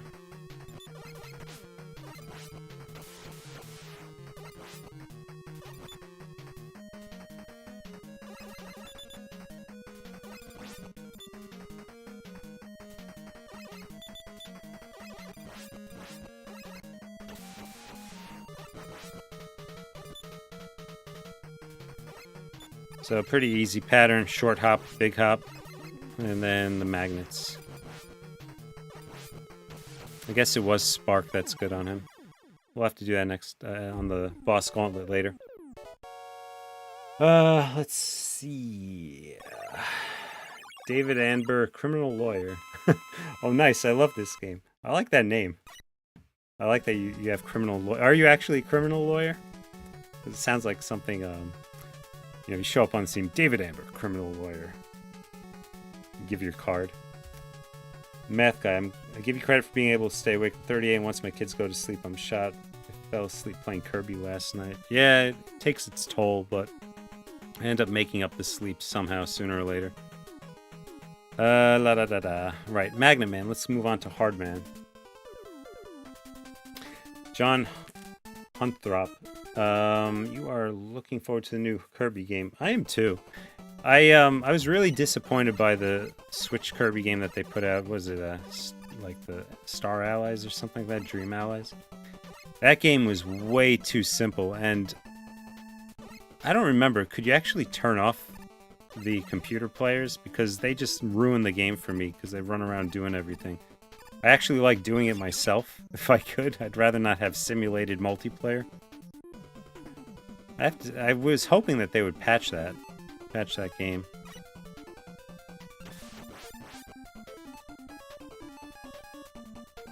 But anyway, the new one looks good to me. I like that it's a open 3D game like that. Reminds me of like Mario Odyssey, but with Kirby.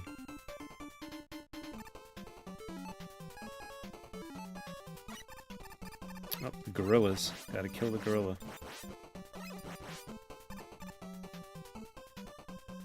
Damn dirty ape, get away from me.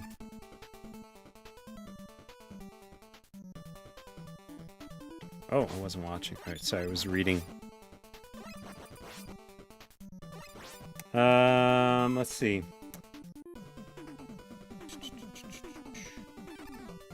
Have I played Mega Man 11? Yes, I have. I like that game a lot. I only ever played it through once, though.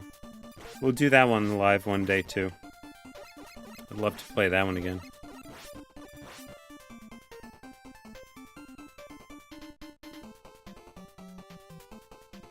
I didn't really like in 11 they had that, I guess it was a gear system. I don't know what that was about, but I don't know. I didn't like the new mechanic. I think I played it mostly without using it wherever I could.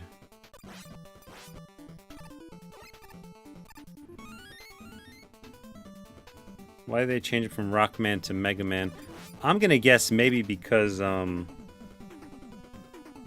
I don't know why they changed it from Rockman to Mega Man.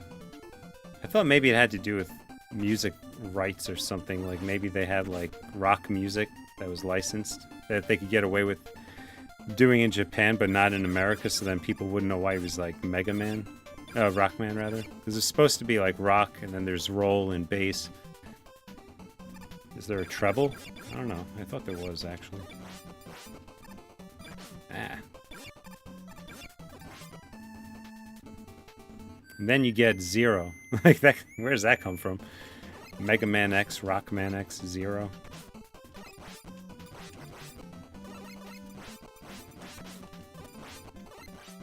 I always hated Proto Man. These fights. What's the point? Is he like testing me or something? Is he under Dr. Wily's influence? I thought he wasn't.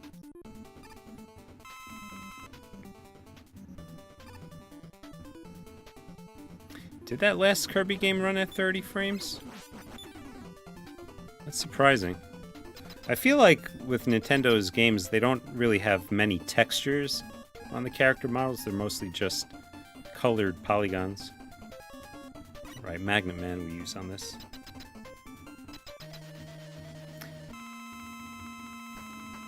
Like, honestly, the 60 frames, I know people like, oh, frame rate, you know, whatever, like, I'd rather just play a good game. Well, honestly, the game could be pretty unplayable unless it's 60 frames. Big difference for me between playing driving games is when I'm playing 30 frames versus 60. Pretty much any game, I guess, any modern action game. If it's not 60, you're at a disadvantage.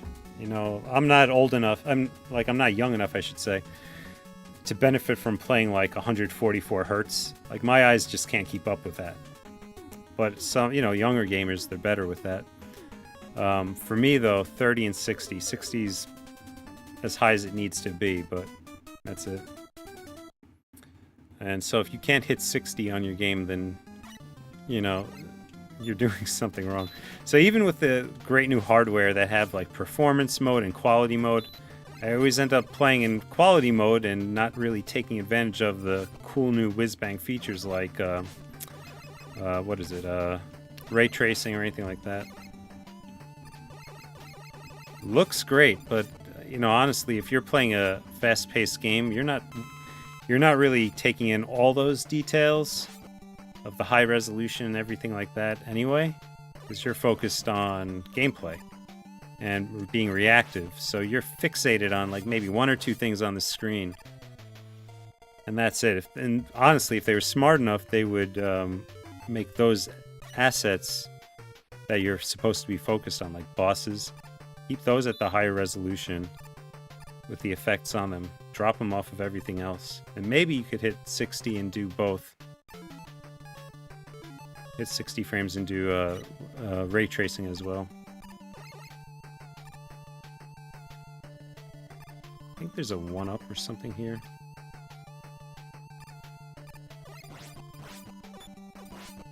Yes.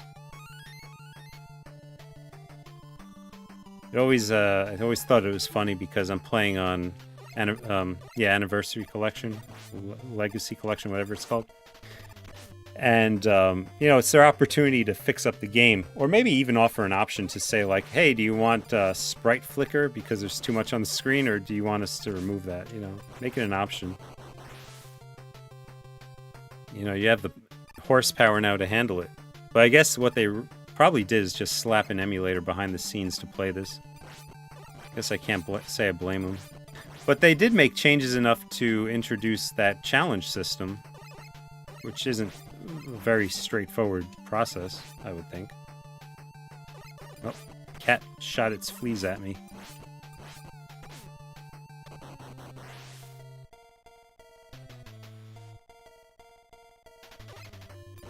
Is this 60? I guess it is, yeah. NES ran mostly at 60. It's hard to tell sometimes because you have less pixel density, so a pixel moving over is pretty rigid looking, moving one space. And then you also have stiff animations for the most part because it would require all new sprites which take up more memory, the more frames of animation they have. So sometimes it's hard to tell if you're running a 60 FPS game in these old 8-bits. Alright, let's see. Hardman's weapon, his fist, is good against Topman. Topman's actually pretty easy. Shoot, dodge, and jump. Shoot, dodge, jump. Oh, timing. He called my bluff. Like Heatman, he doesn't always dash at the same interval.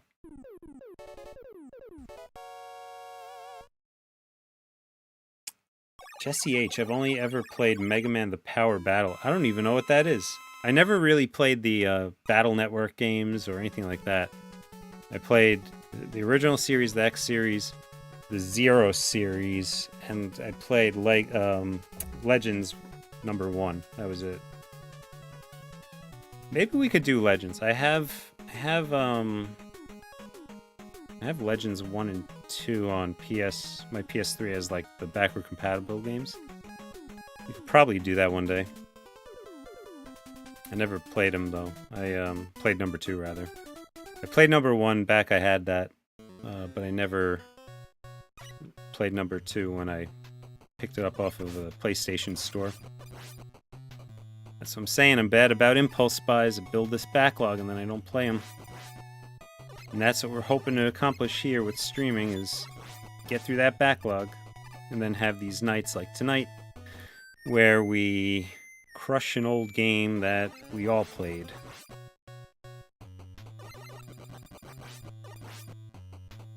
Yeah, so I said it earlier, I think I'm going to stream throughout the week on my personal Twitch to keep it separate from this channel so as not to flood the content with just regular gameplay, like backlog gameplay, because I plan on playing through Origami King, and I definitely know that there's maybe you can count on 2 hands the number of people who'd be interested in that. So for those that are interested, I'm going to do that over on Twitch. Everyone else, you won't have to be, if you're a subscriber, you won't be inundated with notifications and confusion about what I'm playing. For this channel, for Tyler's live channel here, I'm embracing the scheduling system that YouTube gives you, so around Monday or Tuesday, I'll figure out what I'm going to do for the Saturday stream. Sunday stream, I might figure that one out as well. And I'll set that up, but I like being a little bit impromptu with Sunday. Because I might not even want to do one, right? So, look for that if you're interested. My Twitch handle is Dead Stanley. DeadStanley, which used to be my YouTube name. Actually, it is my YouTube name. It used to be also my Twitter handle, but I changed that to Cousin Manny. I gotta update the graphics to really reflect all that stuff, though. Whoa, that was close. Almost fell. I always thought these guys were like, they had diapers on and they bust them out. It was really just parachutes. I always thought it was funnier that they were like babies coming down with diapers. Dude, can't catch a break here. I'm getting hit every second.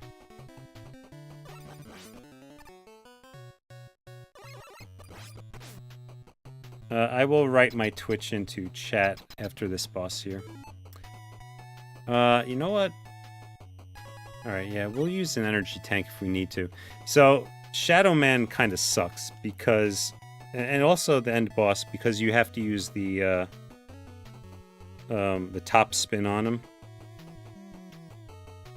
I'm writing my Twitch name in right now for those who care. You'll see Dead Stanley come up with my avatar in the chat in a minute. Anyway, that's who I am on Twitch. So top spin, if you time it right, it'll work. You'll do damage, but you can also like hit him the wrong way, I guess, and totally like drain all of your energy, like it just did there. I definitely don't want to fight this guy with a pellet gun, so I will heal and kill him. So, at best, I think you can get away with maybe losing a quarter of your energy for top spin to kill this guy. But sometimes, like, I don't know, you're locked on him or something, and it just totally drains your health, your weapon energy, and doesn't do much damage to him.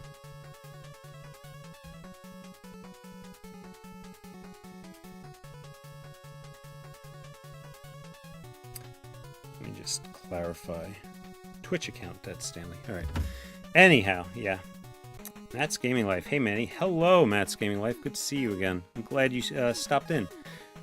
It was gonna just be a Mega Man 2 night, but ended that one after about an hour and figured, what the heck, let's keep going. I have the energy to do it, let's do it. I'm glad you guys are hanging in there. You know, I also keep in mind that some of you are not on the East Coast with me, so your days are a little bit earlier than mine. Aw, thought I could slip through there.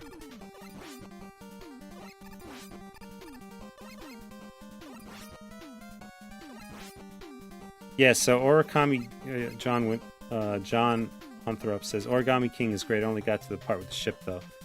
So I literally turned it on to start playing it yesterday. And I'm like, I played through like a half hour. I'm like, wow, this is actually it's a pretty cool game. I think it would be fun to stream it. So that's what kind of drove my decision. So I stopped right there, and I kind of want to play it. So I'm gonna push ahead and try to stream it tomorrow night, starting tomorrow night.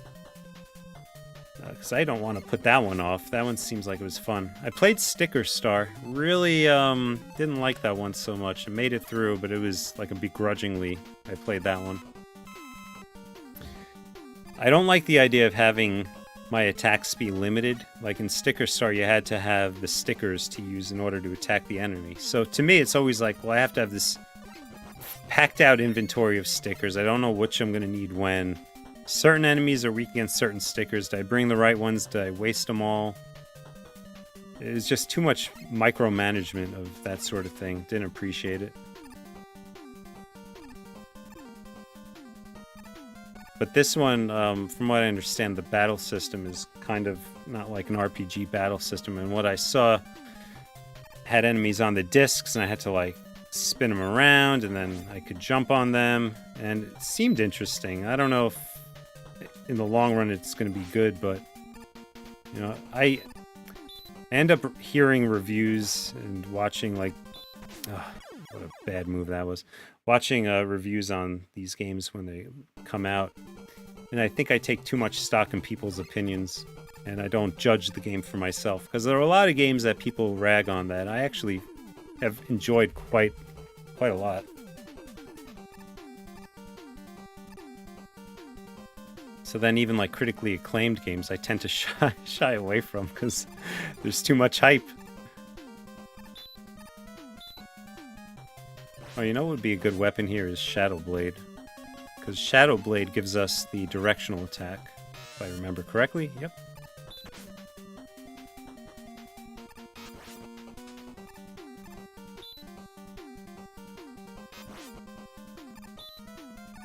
Yeah, we'll play it safe. We'll do it this way. All right.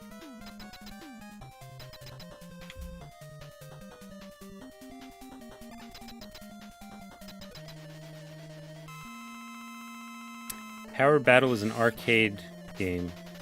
Interesting. Play it on MAME. Yeah, I'll see if I have that ROM on my MAME set. Wasn't too bad. So what is it? What are you saying here? It's a fighting game. It's on the Capcom Home Arcade. It's an arcade stick with games built in. Oh, that Capcom arcade stick. Yeah, the like mini console that was basically just a arcade stick. Yeah, I didn't pick that up. That thing looked massive, actually. The thing I like about the mini consoles is that there's so many. Alright, now we're doing the revenge fights, or whatever they call them. Yeah, Origami King, you're saying, is really funny. I found it to be, like, creepy. It was just, like... There's this one scene, like, in the beginning where you see all of the sticker-based Paper Mario enemies getting, like, put into what looks like a paper slicer. And, I guess they're getting turned into origami through that, but it's all done through shadows, right? So it looks more ominous than it might actually have been. But I don't know, I just thought that was a cool touch. And then Bowser, he ended up, he's basically captured in what looked like he was being tortured. He's being held up by a paper clip, and he's all folded. He's folded into like a little square. Oh, I don't need health, I'm not going to do that. And you're escaping with him, and he's just like trying to hop along as a folded piece of paper. He's like saying, "Hey, wait up, I can't move." And Paper Mario reminds me of like the Mario and Luigi RPG games that they had, like Dream Team and all that. And what I really appreciate about those games was that Bowser was an ally in those games, and they kind of like poked fun at it, like, you know, he may be the bad guy, but, you know, this new bad guy is trouble for him, and, you know, everyone will come together, even though Bowser's kind of an ass to Mario all the time. They'll all be friends just for the time being, and then they'll go back to their ways. Alright, Metal Man. So, can we use the old technique? It'll take too long. Let's try Needle. Oops, facing the wrong way. Nope, not Needle. Gemini? Nope, not that. Hand? Yeah, there we go.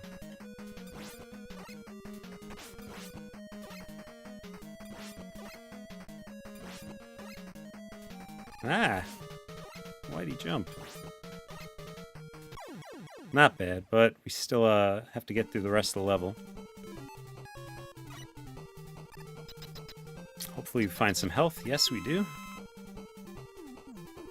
Yeah, these mini gauntlet levels with these old bosses are always so difficult for me. I think I've gotten better at them, but still, I dread doing it.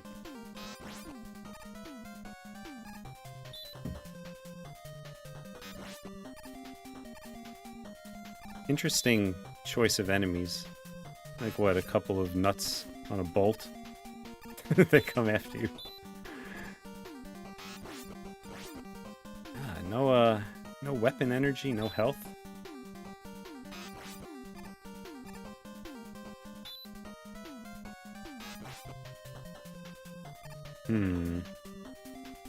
Ah! Alright. You know, I'll keep this because I think we're gonna get the spark guys.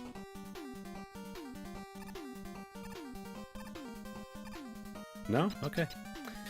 So we do have some energy tanks. I think we have 4. Yeah, we have 4 of them plus 2 lives. I don't want to lose any lives here. We'll try Shadow Blade on Quick Man. See if that does any good. Of course it's Quick Man. I hate Quick Man. So it does alright, I guess. I wonder if there's a better weapon, though. Snake, maybe?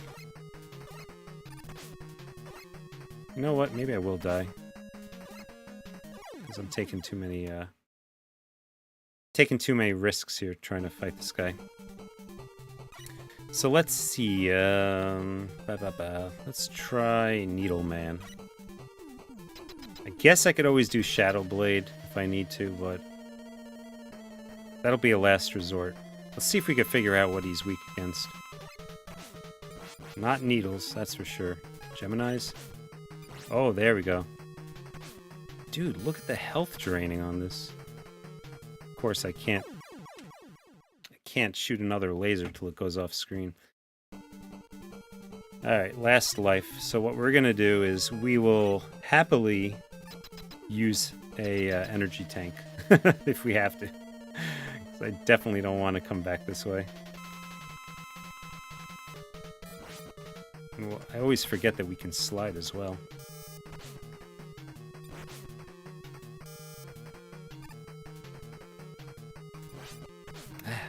This guy's hopping like a bunny. It's going nuts. Holy cow. Wow. At least I got to save that energy tank. That was close.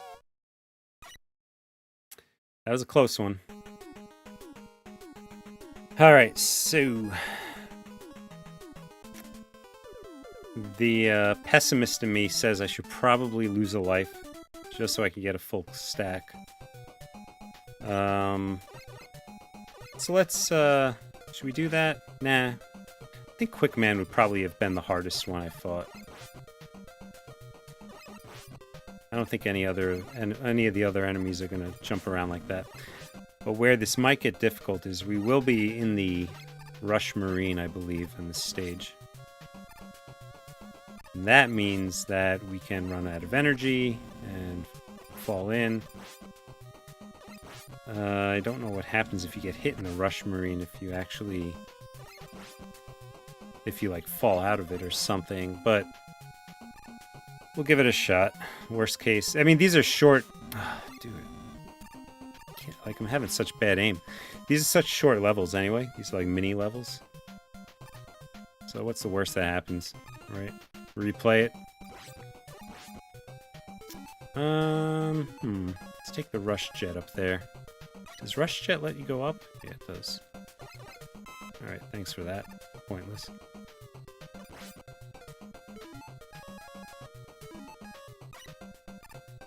And we want to go up there as well.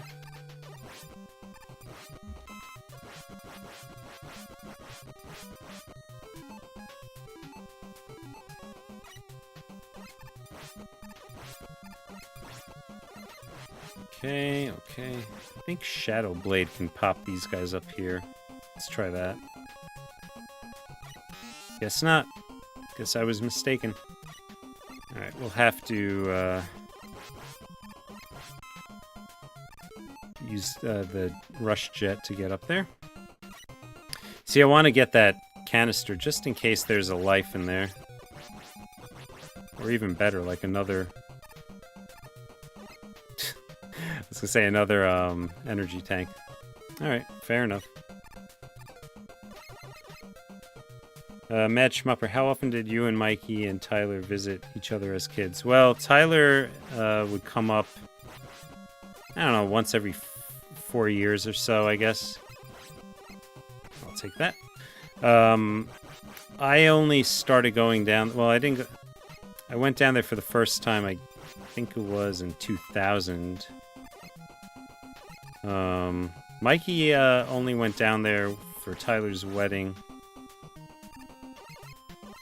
Yeah, Tyler's wedding, he went down there. I went down there in 2000, I think maybe in 2004 as well. And then for Tyler's wedding. And when Tyler's dad was passing. Oh yeah, Mikey also came for that as well. But we don't really count that as like a visit, you know? That was a hard time for everyone, so... Usually when we go, you know, there's a lot of fun things that we do.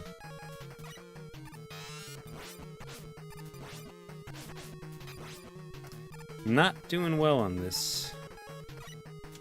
Ah, needles. Needles from Back to the Future. Get off me. Whew. Another close one. Matt's Gaming Life. Back in the day, Manny, did you ever play fighting games? Yeah. So, my friend, whose name is also Manny, childhood friend, he, his dad owned a pizzeria. And in that pizzeria, he had an arcade, a couple arcade cabinets. And of those arcade cabinets, there were Street Fighter 2 at one point, and Mortal Kombat. So those are like the games I would play. And I'll say fighting games in like the tournament fighter sense, I suppose, because I also played like what is it, Final Fight. So I don't know if I would count that as a fighting game, but not probably. Oh, dude, really? I can't believe it. Touched him on like 1 pixel. I died. Yeah. So Street Fighter 2 wasn't really good at it in the arcade, but that was definitely one I picked up on the Super NES. Having that at home, wow.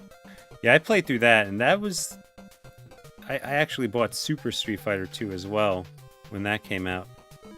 And I remember back then, like, even to like this day, I kind of find it poor taste that you have to purchase a full game outright twice to get all the content. It was like a primitive version of DLC, right? So Capcom would release Street Fighter 2, Street Fighter 2 Turbo, Hyper Fighting, the Super Street Fighter 2, and then Street Fighter Ultimate, you know, for like the Switch one with the new characters. So, I mean, there's some justification for it, but to do that, like, that was like the first time you would purchase another edition of the same game. But I liked Street Fighter so much that I didn't mind it. I never owned Mortal Kombat, though. That one I only played in the arcades. And the hard thing about playing in the arcades is you don't have any sort of move list. You don't have any... You don't... I mean, it costs money to play, so as a kid, you don't really have that many quarters. Whatever you do have tends to go pretty quickly. Not a magnet, man. Not that one. So, yeah, you don't really get much of a chance to learn. Okay, Spark is definitely good on him. See, this is what I'm talking about. Like, they hit for a lot. It's hard to dodge their shots. Maybe I'm being a little bit careless. I don't know. This is why it's always tough for me. Jesse H., so your grandpa is Mike Esposito, the Marvel Comics illustrator. Yes, that is right. I know him as Grandpa. Yeah, so it was always interesting. He would bring home... so Tyler didn't get this part of the relationship because he lived so far away, but I would go over to my grandparents' house every Saturday growing up until I was like maybe 13 or 14. And sometimes I'd sleep over. But the cool thing is that because he worked in this time that I don't think I ever knew him when he was working at DC. That was before I was born, or before I was old enough to care. But when he was working Marvel and Archie, he would bring home comic books for me to read, and then he'd bring them back when I was done. But he'd get like all the new ones and all the digests for like Archie. They were like digest books, so they were, I don't know, like 20 comics in one, something like that, compilations. And then he'd have all the like obscure ones too that Archie did, like the Sonic the Hedgehog comics, and he even worked on one called Zen, the Intergalactic Ninja, which also has an NES game that they made from the comics series. We'll play that one day. That one's a pretty fun Konami game. Probably one of the last NES games that they made, if not the last one that Konami made. But yeah, so it was interesting growing up, having access to all those comics. I'll definitely say I took it for granted. I definitely wasn't into comics as much as so many others are. To some regret, I have as well. But even after he retired and got older, he would get like, I don't know what they would call them, but because his work was being republished, he would get these big like volumes of reprinted comics. And so I have a bunch of those that he gave me. All right, Spark is good against air. Keep that in mind, kids. So I have like a Wonder Woman one, a Batman one. Whew, that was close. A Spider-Man one. And they're just like digest chock full of the different comics from his era. 2 lives, 5 tanks. See, the hard thing here is that I'm going to have to use energy to get across there. I need to use jet fuel. I don't have much, so I'm thinking that I'll just try to farm a little bit. Maybe we'll get some health. But I don't want to die and have to re-farm the jet fuel. So I might die ahead of time. Waste a life. Just to get full health. I kind of want to save my energy tanks because that's just the way I am.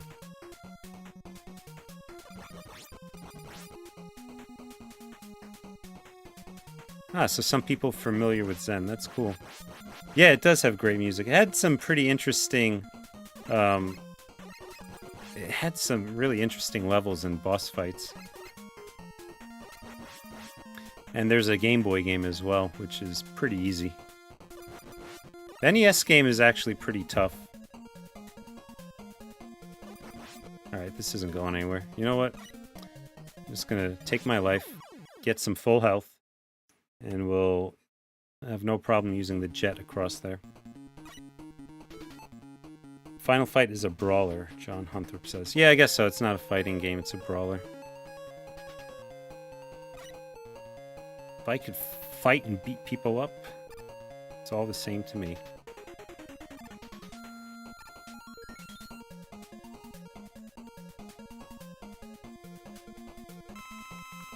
This is pretty nasty to have to go across this. Like, let's say you die a couple times.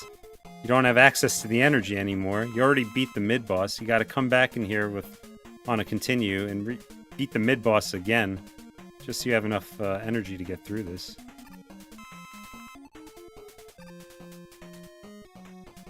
Alright, almost there.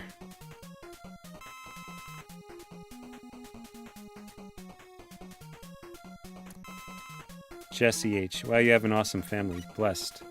Yeah, you know, like I said, I took all that for granted. I got to do some fun things because of that. There was, because my grandpa was an artist at DC, I guess he got an invite to a showing of the Michael Keaton Batman, the first one, at a theater nearby.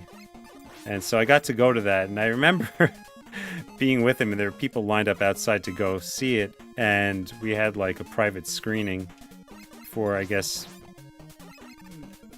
just people who were related to the series, to the comics. So I got to go in as a young kid, and all these people were standing outside, and they wanted to go in, and I remember some of them were like angry. But we got to get into the theater ahead of everyone else and see it. Everyone else, their showing was like, I don't know, a half hour later in one of the other theaters at the multiplex.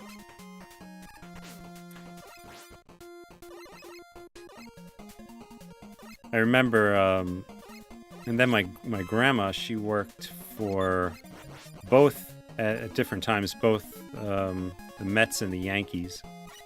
And my grandma was a Yankee fan, a diehard Yankee fan, and my grandpa was a diehard Met fan. So it was quite interesting because they would not get along on that. They could agree that like certain players were good, but there was always like this rivalry. And needless to say, especially in the later years, the Yankees severely outperformed the Mets. So it was always an uncomfortable tension at that house. And then, you know, my uncle, Tyler's dad, was into filmmaking. Tyler definitely carried that torch. So we always had, like, the camera around when they were around. And it was always fun, right? So, don't know if this is the best weapon, but it's working. So I'm going to go with it. My mom, let's see, her claim to fame was maybe owning a Carvel. She was part of one of my grandpa's magazines, too. It was a magazine he made called Get Lost back in the 50s. It was supposed to be like a Mad Magazine type of publication. It only had like three issues. It never really took off, but she was in that. Let's see what else. My dad, he came over here from Greece when he was in his very, very, very early 20s and didn't speak a lick of English. So props to him for being brave enough to do that, because I'll tell you, I would be really uncomfortable going to another country and not being able to speak the language. And that's as, like, a middle-aged person now. Forget about being so young and, like, green in the world. So I definitely look up to all my family members. They all have great stories to tell. And, you know, Mikey and I have our own stories as well. And I kind of like to think that the gaming is my story. You know, I consider myself to be pretty good at it. And, you know, for me, it's deconstructing how the game works and like, finding how to break it almost. So, having that and then a programming background, you know, also, like, my brother and I are the first college graduates in our family as well. So, you know, we try to do something new, I think, each generation, something that's meaningful. And to me, like, being a good gamer is, if that makes sense. You know, we have our careers and all, but if there's one thing I'm good at, I think it's this stuff right here. And so to be able to do it on stream, you know, I've always, like, who would want to watch me play this? But then, you know, Tyler tells me, you know, people are interested. I'm like, well, I guess I could try it, you know. Feels a little bit, you have to be a little bit modest to get into it. Right, this probably isn't the best weapon. But I am having a fun time doing it. I'm glad that you guys enjoy it as well. So that wasn't a good weapon. I'm kind of curious. Maybe it's the snake weapon. Eventually I'm going to find something that the snake is good against. Yeah, there it is. And the timing on this is just horrible. I can't figure it out. It's a lot different from Woodman, the real Woodman. Jimmy Dean, you got to go to work. Alright, man. Take it easy. And we'll see you next time. Glad you could join me tonight. And if you're curious about how this game ends, there's always the video will be posted afterward. All these videos are saved to the channel automatically, so if there's ever anything you want to see and it goes past your availability time, you could always watch it that way. Only thing you miss out on is you can't chat live, but that's alright, because there's always next time.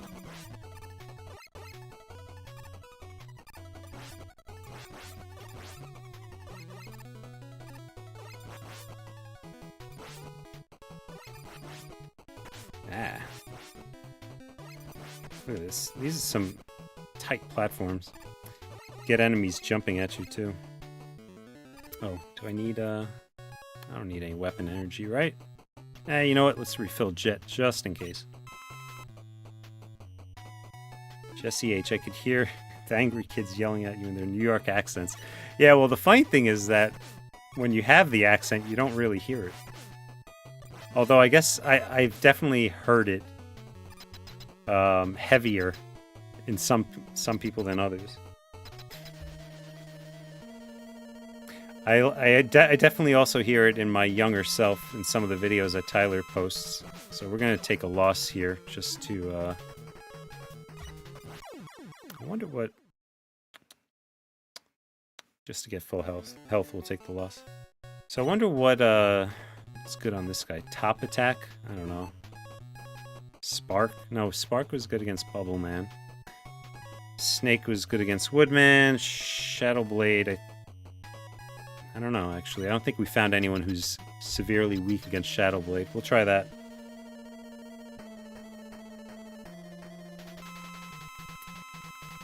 So the funny thing, I told you there was like the Zen game, Intergalactic Ninja, and the, dude, this guy has no, like, alright, so if you know how Heatman works in, Mega Man 2, after you hit him, he'll dash after you, but it's only after either 30, 60, or 90 frames pass, which, I guess is half a second up to 1.5 seconds. Yeah, well, apparently in this, he doesn't have that. He just goes right at you.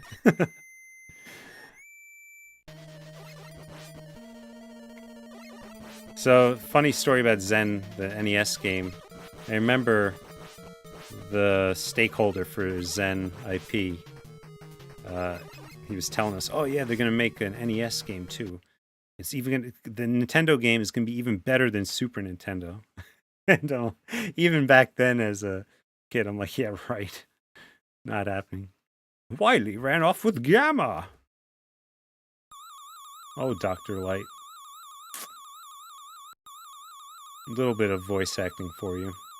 Didn't have much dialogue. But if those eyebrows could speak, Dr. Wily would have a lot to say.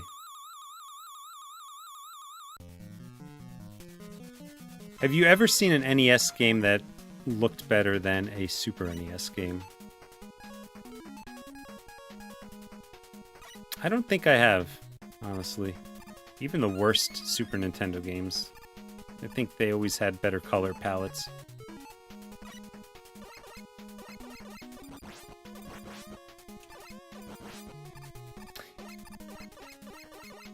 You know, one game that we had on NES that it's probably a big regret, and I don't think we really knew at the time, but Taboo: The Sixth Sense. It's basically like a tarot card game. You make up I guess you make up a question or something, where you like just read the tarot cards and tell your fortune. It asks for your, I think it asks for your name and age, and then like a question that you wanted direction on, and it would, from that, I guess, figure out with an algorithm how that should translate into some sort of advice that you'd have to infer from all the cards being drawn.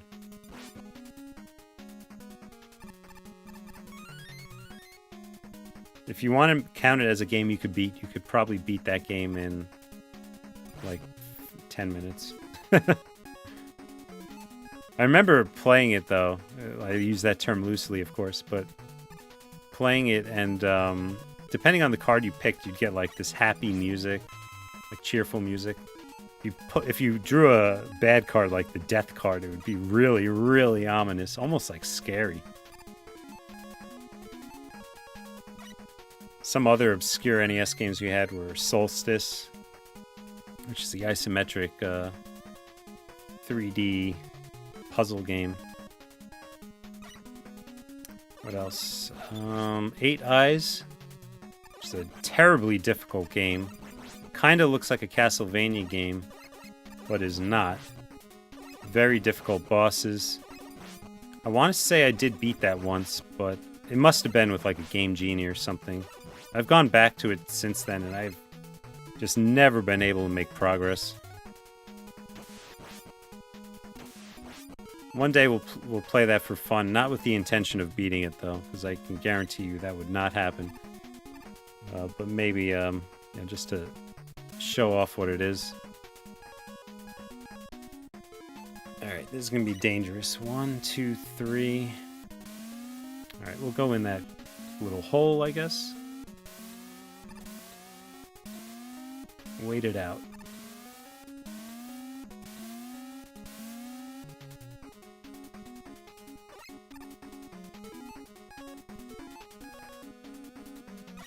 So since we're in Wily stages now, we have to... we carry forward our consumed energy because we don't have a chance to replenish it. Alright, this I remember is Shadow Blade. This is like a turtle. I think turtles come out, right? Yeah. Pretty easy boss. Reminds me of the boss in Mega Man 2 that we fought where, I think it was the second boss, where it was those machine parts that come together and come at you. You had to destroy like 10 of them or whatever the case was. D-Dub, Manny, what up? Hey, D-Dub. Good to see you again. Thanks for stopping in. Jesse H, you hear it as a kid in in the videos. Yeah, you're talking about my accent. Yeah. Yeah, I'm glad I lost that one. I never like hearing it on me. I definitely hear it in my mom. You know, very like heavy drawl of Long Island accent. Oh, wasted that. I should have changed my weapon first. I hate these things. I hate him. What's the point of that? Okay. Go to the right, rather. Good. Did your uncle buy a Neo Geo console, or was that too expensive for him? I don't think they had a Neo Geo system, at least not until later, maybe like after its time.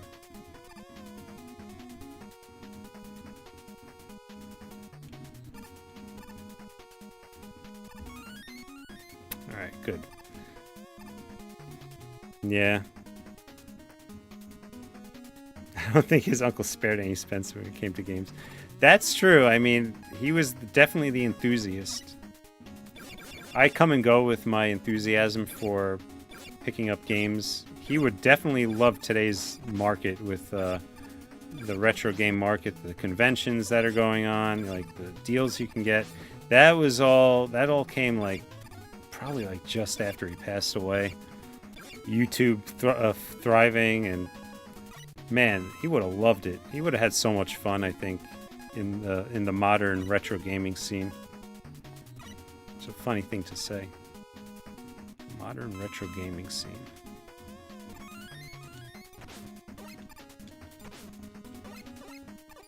These bees. Damn these bees. Alright. Oh, how many, we have 7. Wow. 7 energy tanks, so we can be a little bit, we can use some of those. Probably for the best. Don't squander your energy tanks. Okay. I think this is the Yellow Devil boss. Yes, it is. All right, which I remember the hand weapon being good against him.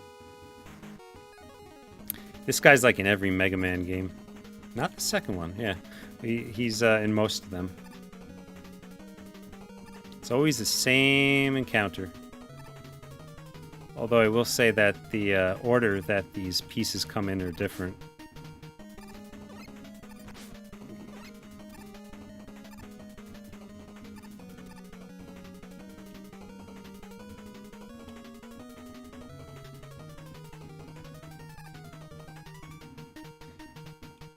Yeah, and you get some lead-up time so you can watch the thing transform. Yeah, I think now, if I remember correctly, it's not worth trying to get 2 hits in there. Charlton, is this difficult mode? Well, no. Mega Man 3 does. I don't think Mega Man 3 has a difficult mode. Oops. We did difficult mode on Mega Man 2, though. We finished Mega Man 2 earlier on if you weren't here. It took about an hour to finish, so the night was young. I wanted to do not much tonight, streaming-wise, but figured, what the hell. Yeah, I couldn't get a second hit in. That sucks. If I could there. There he goes. Shadow Blade, huh? That's a good one, too? Alright, good to know. Thanks, Jay Mixon.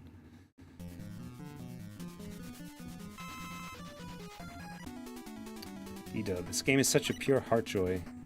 This game is such a well-crafted one, even if I suck at Mega Man. Well, some of the older Mega Man games definitely are harder. But the formula is the same.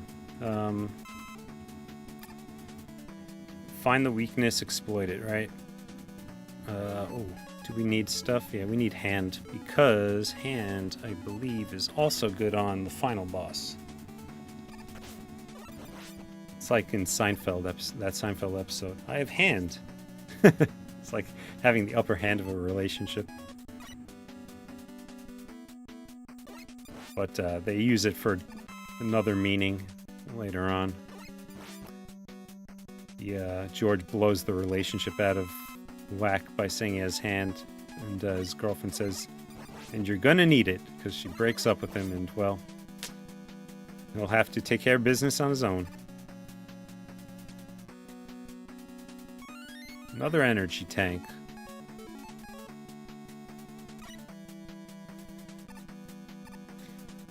So all the Mega Man games are hard to you, D-Dub, but you enjoyed the first 6. Yeah, first 6 I like too. 7, I only ever played through 7 and 8 recently with the collection, the Legacy collections. To me, oh man, 7... I didn't like 7 so much. 8 was even worse. I really didn't like those next-gen changes that they made. I really did enjoy when they went back to the pixel art, though, in 9 and 10. And then 11 was 11. I think it was alright. I enjoyed it. To me, it's always about how the game controls. And Mega Man 7 and 8, I feel like it just didn't control well. I felt like the sprites were too big. Like, if you look at this, there's plenty of real estate on the screen. And Mega Man's sprite is small enough that you can maneuver easier, but on those 7 and 8 games, it's just a lot harder. Didn't have as much room. That being said, I did like Mega Man X. 1, 2, and 3. 4 was alright. And then... ooh, wow, look at that. And then, never played 5, 6, 7, and 8, though I do have it because of the collection. Ooh. Shoot, what was good on this? I think...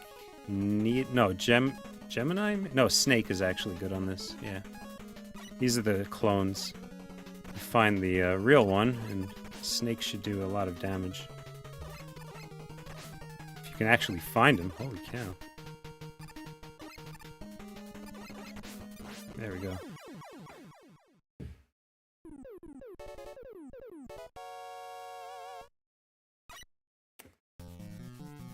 E-Dub, what about 9, 10? You played them on the Xbox 360 and 9 was just brutal. Yeah, I did think 9 was a lot harder than 10. But I think for me it was harder because I hadn't played Mega Man in a while and I was out of practice. I found it to be a lot easier when I played it in this collection later. I think there are also a lot of unfair... there were some unfair jumps and techniques you had to pull off to get through number 9. It wasn't like a typical Mega Man game. Definitely felt like it elevated the difficulty.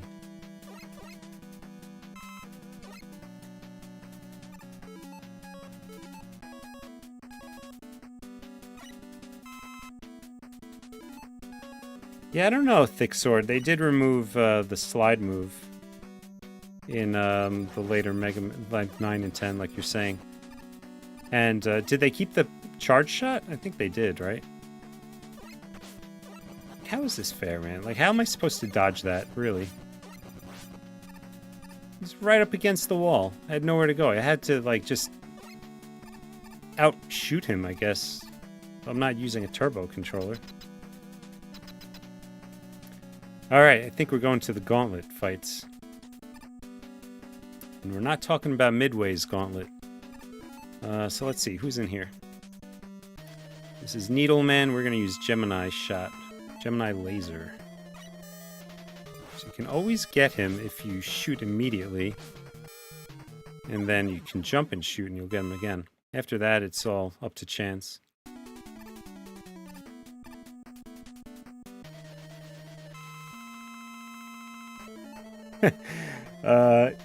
EQOA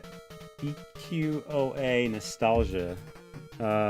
Love how when I watch your streams, it's all family friendly. So many edgelords swearing every third word in streams. Yeah, I mean, that's another thing, right? So I talked about doing more streaming and playing games that I'm playing now, and that to some degree would depend on. Sorry, wait, what was good against this guy again? Spark? No, Needle? I don't remember. I think it was Needle. No, it wasn't Needle. So yeah, doing like, just playing games on my backlog, we're gonna get some mature games in there, you know? There's gonna be some cursing dialogue and all that. I don't mind cleaning it up. I have pretty bad potty mouth, but, you know, I'll keep it clean. I am a father after all, so I have to be colorful with my my frustration swear words and use imaginative language. Like, oh, chutes and ladders.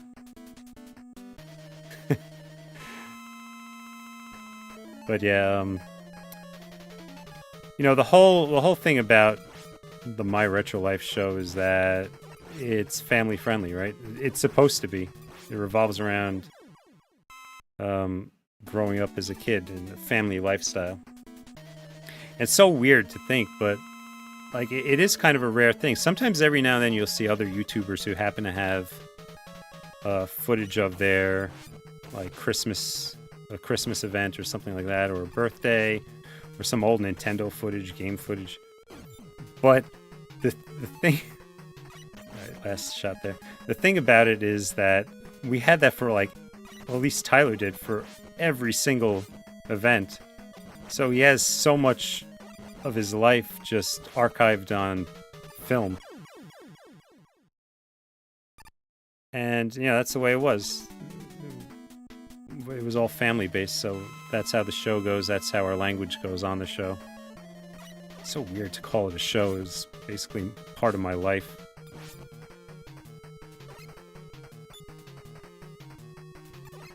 So what we're doing here is Tyler's tried live streaming before, and he's tried it in various configurations. He's done it on Twitch, where just the viewership didn't follow him over. And I think there were some restrictions that weren't really playing nicely for him. Do I want to use top spin? Yeah, we do. And, jeez, this guy's kicking my butt. There we go. And then he tried live streaming on YouTube, but through his main channel, My Retro Life. And the problem is that you probably hear other YouTubers talking about how there's an algorithm that determines if your video gets seen by others in the recommended videos feed, and if you have a stream that gets then saved to your channel and it performs poorly, it affects your visibility for your other videos that aren't streams. So what's good against him? Did we ever find out? Is it Snake? Snake good against Snake? Hey, it is. That's a little strange. Although I think I did just fine with the Buster shot. Alright. Yeah, Tyler kind of... I think he draws inspiration for the My Retro Life show from the Wonder Years and from the Goldbergs. I've never seen the Goldbergs, but I know he's mentioned it to me in that regard, where it feels similar. Alright, so I don't have full top spin. I don't know if I need that. If I need full. Oh good, yeah, we got some energy here. So we definitely need hand. And we're going to need top spin. And I'm pretty sure that's all we need. But we will load up anyway. Oh no, maybe magnet was good as well.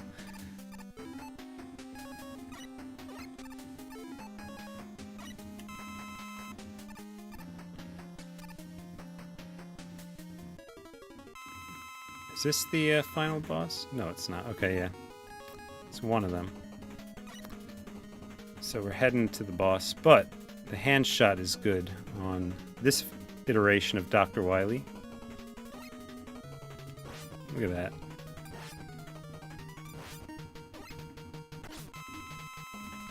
And then I believe Shadow Blade is good against him up there. Just spam it. Spam, spam, spam. Got a ton of energy tanks. We're going to use them if we have to. Ta-da! But of course, that is not the end of Dr. Wily. It never is. There's always another round. That always used to creep me out, the little spring head.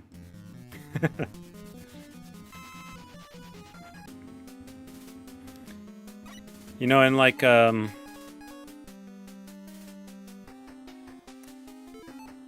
Saki Hump says, I wish I had a video of my younger self. My parents didn't even have a camera. It's not even like just having the camera, because we had a camera in my family growing up, but it was a little more than that. I mean, you had to have the ability to know how to frame those events the right way, because we took video, but I mean, it looked good.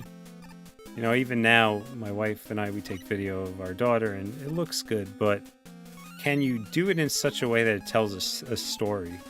And that's where Tyler and his dad really shine, is being able to take video and have it mean something, but also morph it into a story so many years later. Alright, so let's see.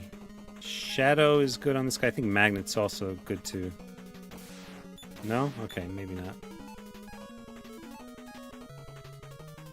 Hand? But we need to get up there somehow, and I don't think... Yeah, I could have sworn Hand was good, but I guess it'll be Shadow. Because there's supposed to be like a fist that comes out that could climb. We'll probably have to take out this little knob on his head. Alright. Now, is this... I think you need top spin on this, or you can use Hand. I want to just test it. Not Hand. Magnet, maybe? No. Alright, so it's just top spin.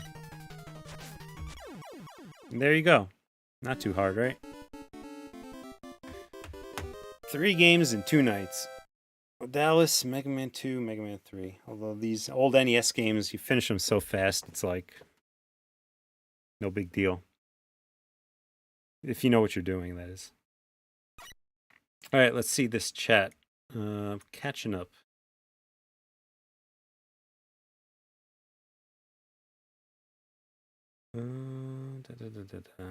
Let's see. PS1 there.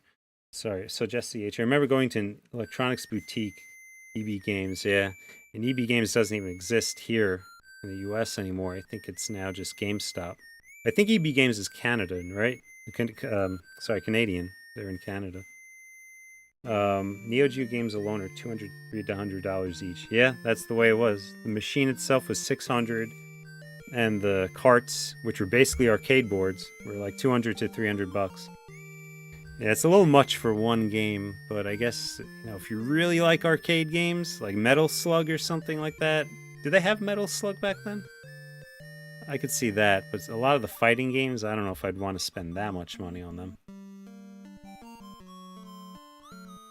EQA Nostalgia. I used to swear all the time on my channel, and later realized how annoying it is to a lot of people. I even got complaints like, love your stuff, but you need to chill the F-bombs. Chill on the F-bombs, yeah. I mean, it's hard. I sometimes I get frustrated, I'll let one slide, but, you know, it's not the main staple of what I... you know, how I talk. Tyler's now the Wonder Years. Yeah, we said that, definitely.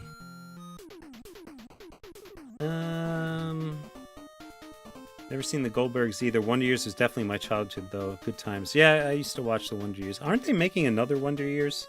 I thought they did that. Like an African-American family, they're doing that. D-Dub, exactly, man. That's what I tried to convey to Tyler, since he's essentially working with his dad, whether he realizes it or not. Yeah, working with him. Yeah, I mean, he has a talent, and it's so, like, it blows my mind that these videos, you know, I don't know what gave Tyler the idea to, like, take the whole movies and, like, bend them into stories, but it really works. Like, and I'm always amazed at how much content he could get out of it. Unfortunately, it won't last forever, but I think doing things like this are a nice extension of that. So you guys are familiar with myself, and you know, Tyler and I can stream together and talk about our experiences with some of these games and play some of them and bring you in along for the ride for that. And that's really what this is all about.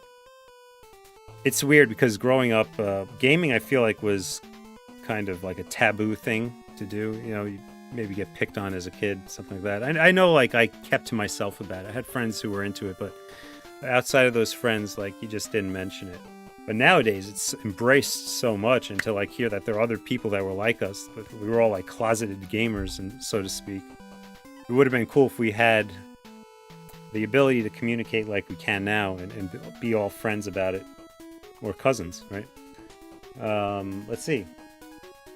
I was playing Resident Evil Remake, and about an hour in, I'm almost ready to go into the lab, which is the last area game, actually, for shorter replayable games. Yeah, that's the problem. That's why I have a lot of backlog games, is I start them, and either I have to put them down for a little bit too long because of something else going on in life, and then I don't pick it up. I don't remember where I'm at.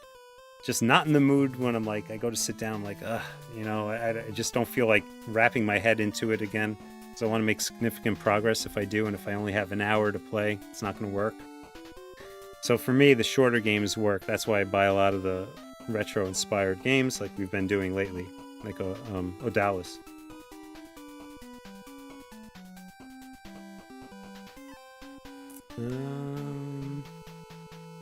Okay, Matt Schmupper, man, have you played Slain Back from Hell yet? Badass game, though tough as crap. I regret not getting it when it was on sale. Kind of want to get it physically, but I don't know if it's worth like the $30 price tag for the cartridge. But yeah, it looks really good, and I stayed away from it just because I was afraid of the challenge. Like some days I just don't want to stress out, but I'm kind of in the mood for something difficult like that. Let's see. Matthew Innocenti, have I played Infernax yet? Yes, I have, and I have beaten Infernax, and I would not mind playing it again on stream. It probably could be a couple of streams because I don't think I'll get through it in one night. But Infernax, if you don't know, is a retro-style platforming game. Actually, I think it's more like Simon's Quest. Even some of the achievements in the game reflect Simon's Quest, like kneeling at the wall and getting taken away by a whirlwind. Which, by the way, if you do that, they kill you on purpose for doing something so stupid. But I played through that. I really enjoyed it. Had a lot of trouble on the Xbox with it. It had trouble loading. Hoping there's a patch for it. But yeah, so there's like 5 endings, I think. 4 or 5 endings for that game, and I only got one of them, the good ending. So there's still more work to do. I have to get the super good ending, and then the bad ending and super bad ending. So I think it would be fun if we did the super bad ending on stream, just go around doing all the wrong choices, killing everyone we can, and being an all-around bad person. I'd love to play that one. That one was a lot of fun.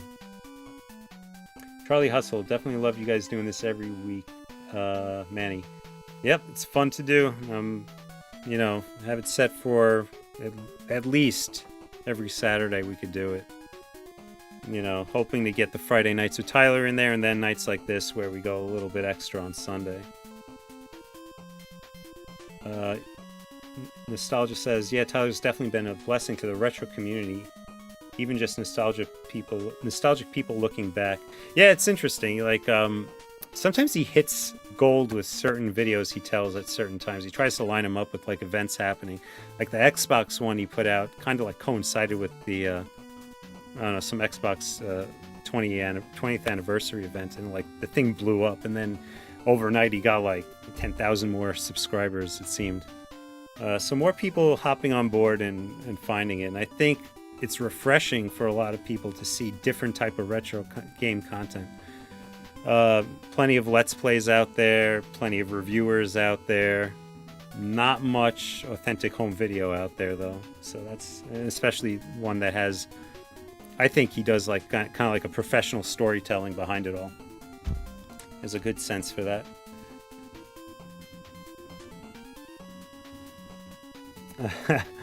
Yeah, definitely grounds for getting picked on back in the day when you mentioned you were gamers. When are you going to grow up? Those are kids' games. What's wrong with you? Even today, like some older people my age, our age, who grew up like picking on you back then would still pick on it and be like, why are you playing that for? It's for kids. Tyler told me a story about how someone recently he was at he was somewhere and they were complaining like, oh, those kids and their games. It's like, well, we all play them too, I guess when you look at the market and how much money's in the market and how AAA some of these games are nowadays and cinematic, like how can you even say that they're not a real form of media for everyone. Especially when you had the Wii come out, that was very inclusive for people of all generations, right? Playing the Wii Sports games and other party games like that, casual games. Let's see. Wow, I'm trying to keep up here. You guys are keeping me busy. Everyone being afraid of being called a nerd. Yeah, so I'm gonna jump down just a bit here. You should do a stream of Mario 3 one of these days. In my opinion, the best Mario. Yes, I want to do a stream of Mario 3. I want to do Mario 2 as well. That was a contender for tonight as well. When I do those, though, there are no warps. And we do every level. Every single one in Mario 3. It's going to take a while, but it's doable. To me, that's the only way to do it. Don't cheapen the experience, right? With Mario 2, I think it would be fun if we... I know kind of the appeal of that is being able to pick the different characters, but I think it's a nice challenge to go with just one character the whole way. And of those, probably the hardest would be Luigi or Peach. So maybe we'll do that. We'll see. Let's see. Video games are an art form, Wheelchair Gamer. Totally agree. That's how I see it. You know, I go into every one of these, there's like so much detail put. You have to think about the people who make them, especially comparing the modern to retro games. And like, it's a way to tell a story. It's a way to display artwork. Really, it is an art form. Not anyone could do it, right? And there are teams of people, tons of people behind some of these games. And then there are just like single developers that make great games too. So definitely see it as an art form. It's going to be known, withstand the test of time, I think. Jesse H, in one of the My Retro Life episodes with the Sega CD, your dad or grandpa said something like, "Hey, yeah, they're getting better, not with all the dumb running back and forth." Yeah, because that's the way it was, right? You had these simplistic games, and I guess as a parent or grandparent watching, it's like, why would you like that? It's like boring. But you know, you like it. I don't know why, but I enjoy it. I've said it before. Like, to me, there's always the challenge. So to beat the game is one thing, but then to try to do it cleaner, faster, and like under certain conditions, you know, stuff like that really extends the life of the retro games. Let's see.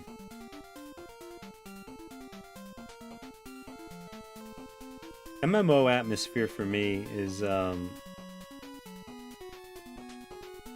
dude, I really liked World of Warcraft. Just dumped so much time just exploring the artwork and in the environments and how things are laid out, and the fact that there were just so many unique areas. Like, I would actually like explore. If you're familiar with the game, back in the old vanilla version, actually I think it lasted until Cataclysm. But the two continents, there was Eastern Kingdoms and Kalimdor. And if you go to Kalimdor, and you know where Tanaris is, which is like the southernmost territory, if you go to Feralus right above that, and you go out into the water and you follow south the shoreline, and you swim along the shoreline, eventually you'd get to this little like deserted peninsula behind all the mountains, and it's almost like a dev area. It was weird. There was nothing there, no enemies, no items, but it was like a windmill or something there, a cave, a farm, and that was it. And I remember stumbling on that. I didn't read about it anywhere. In fact, I didn't find any discussion of that area for many, many years after that. But I stumbled on that on my own. I actually felt like I was an explorer discovering new lands. It was like crazy. But I just like was into just like exploring and like going around on my horse mount and seeing the area and like going around trying to climb the mountains and exploit that. It's a lot of fun. Mad Schmupper, there are more in the room now than when you were playing. Yeah, all right, great. I'm glad. Dallas had kind of a low turnout, but this one did a little bit better. I imagine Odalis isn't for everyone.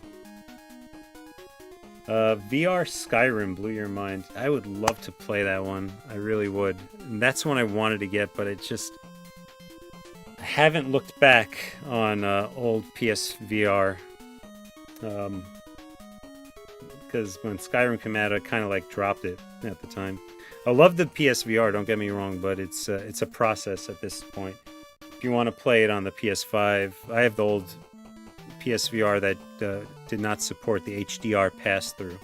So I'd have to reconfigure it, plus setting it up, and I used it so much that the headset has like protective padding on it, and a lot of that is just flaking off from overuse. It would get hot on your head, and you get all sweaty as well. I'm looking forward to the PSVR 2 and the controller for that.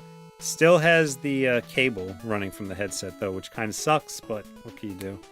I guess if you're going to leverage the PS5 to run 4K out of each eye, you're going to need something like a wired cable to pump the graphics through.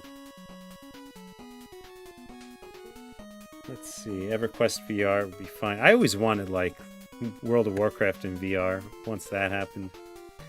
I don't know what Microsoft's going to do with Activision Blizzard, but I do hope they revive WoW. I might jump back into it.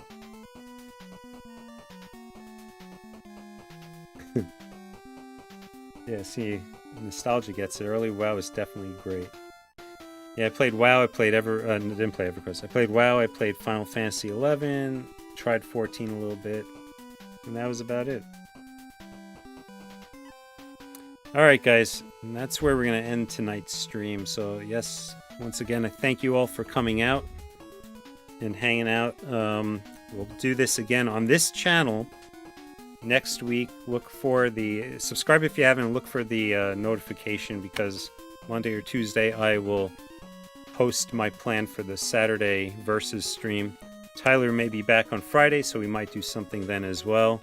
And then, of course, there's Sunday. And if you are interested, I was going to broadcast on my Twitch channel throughout the week just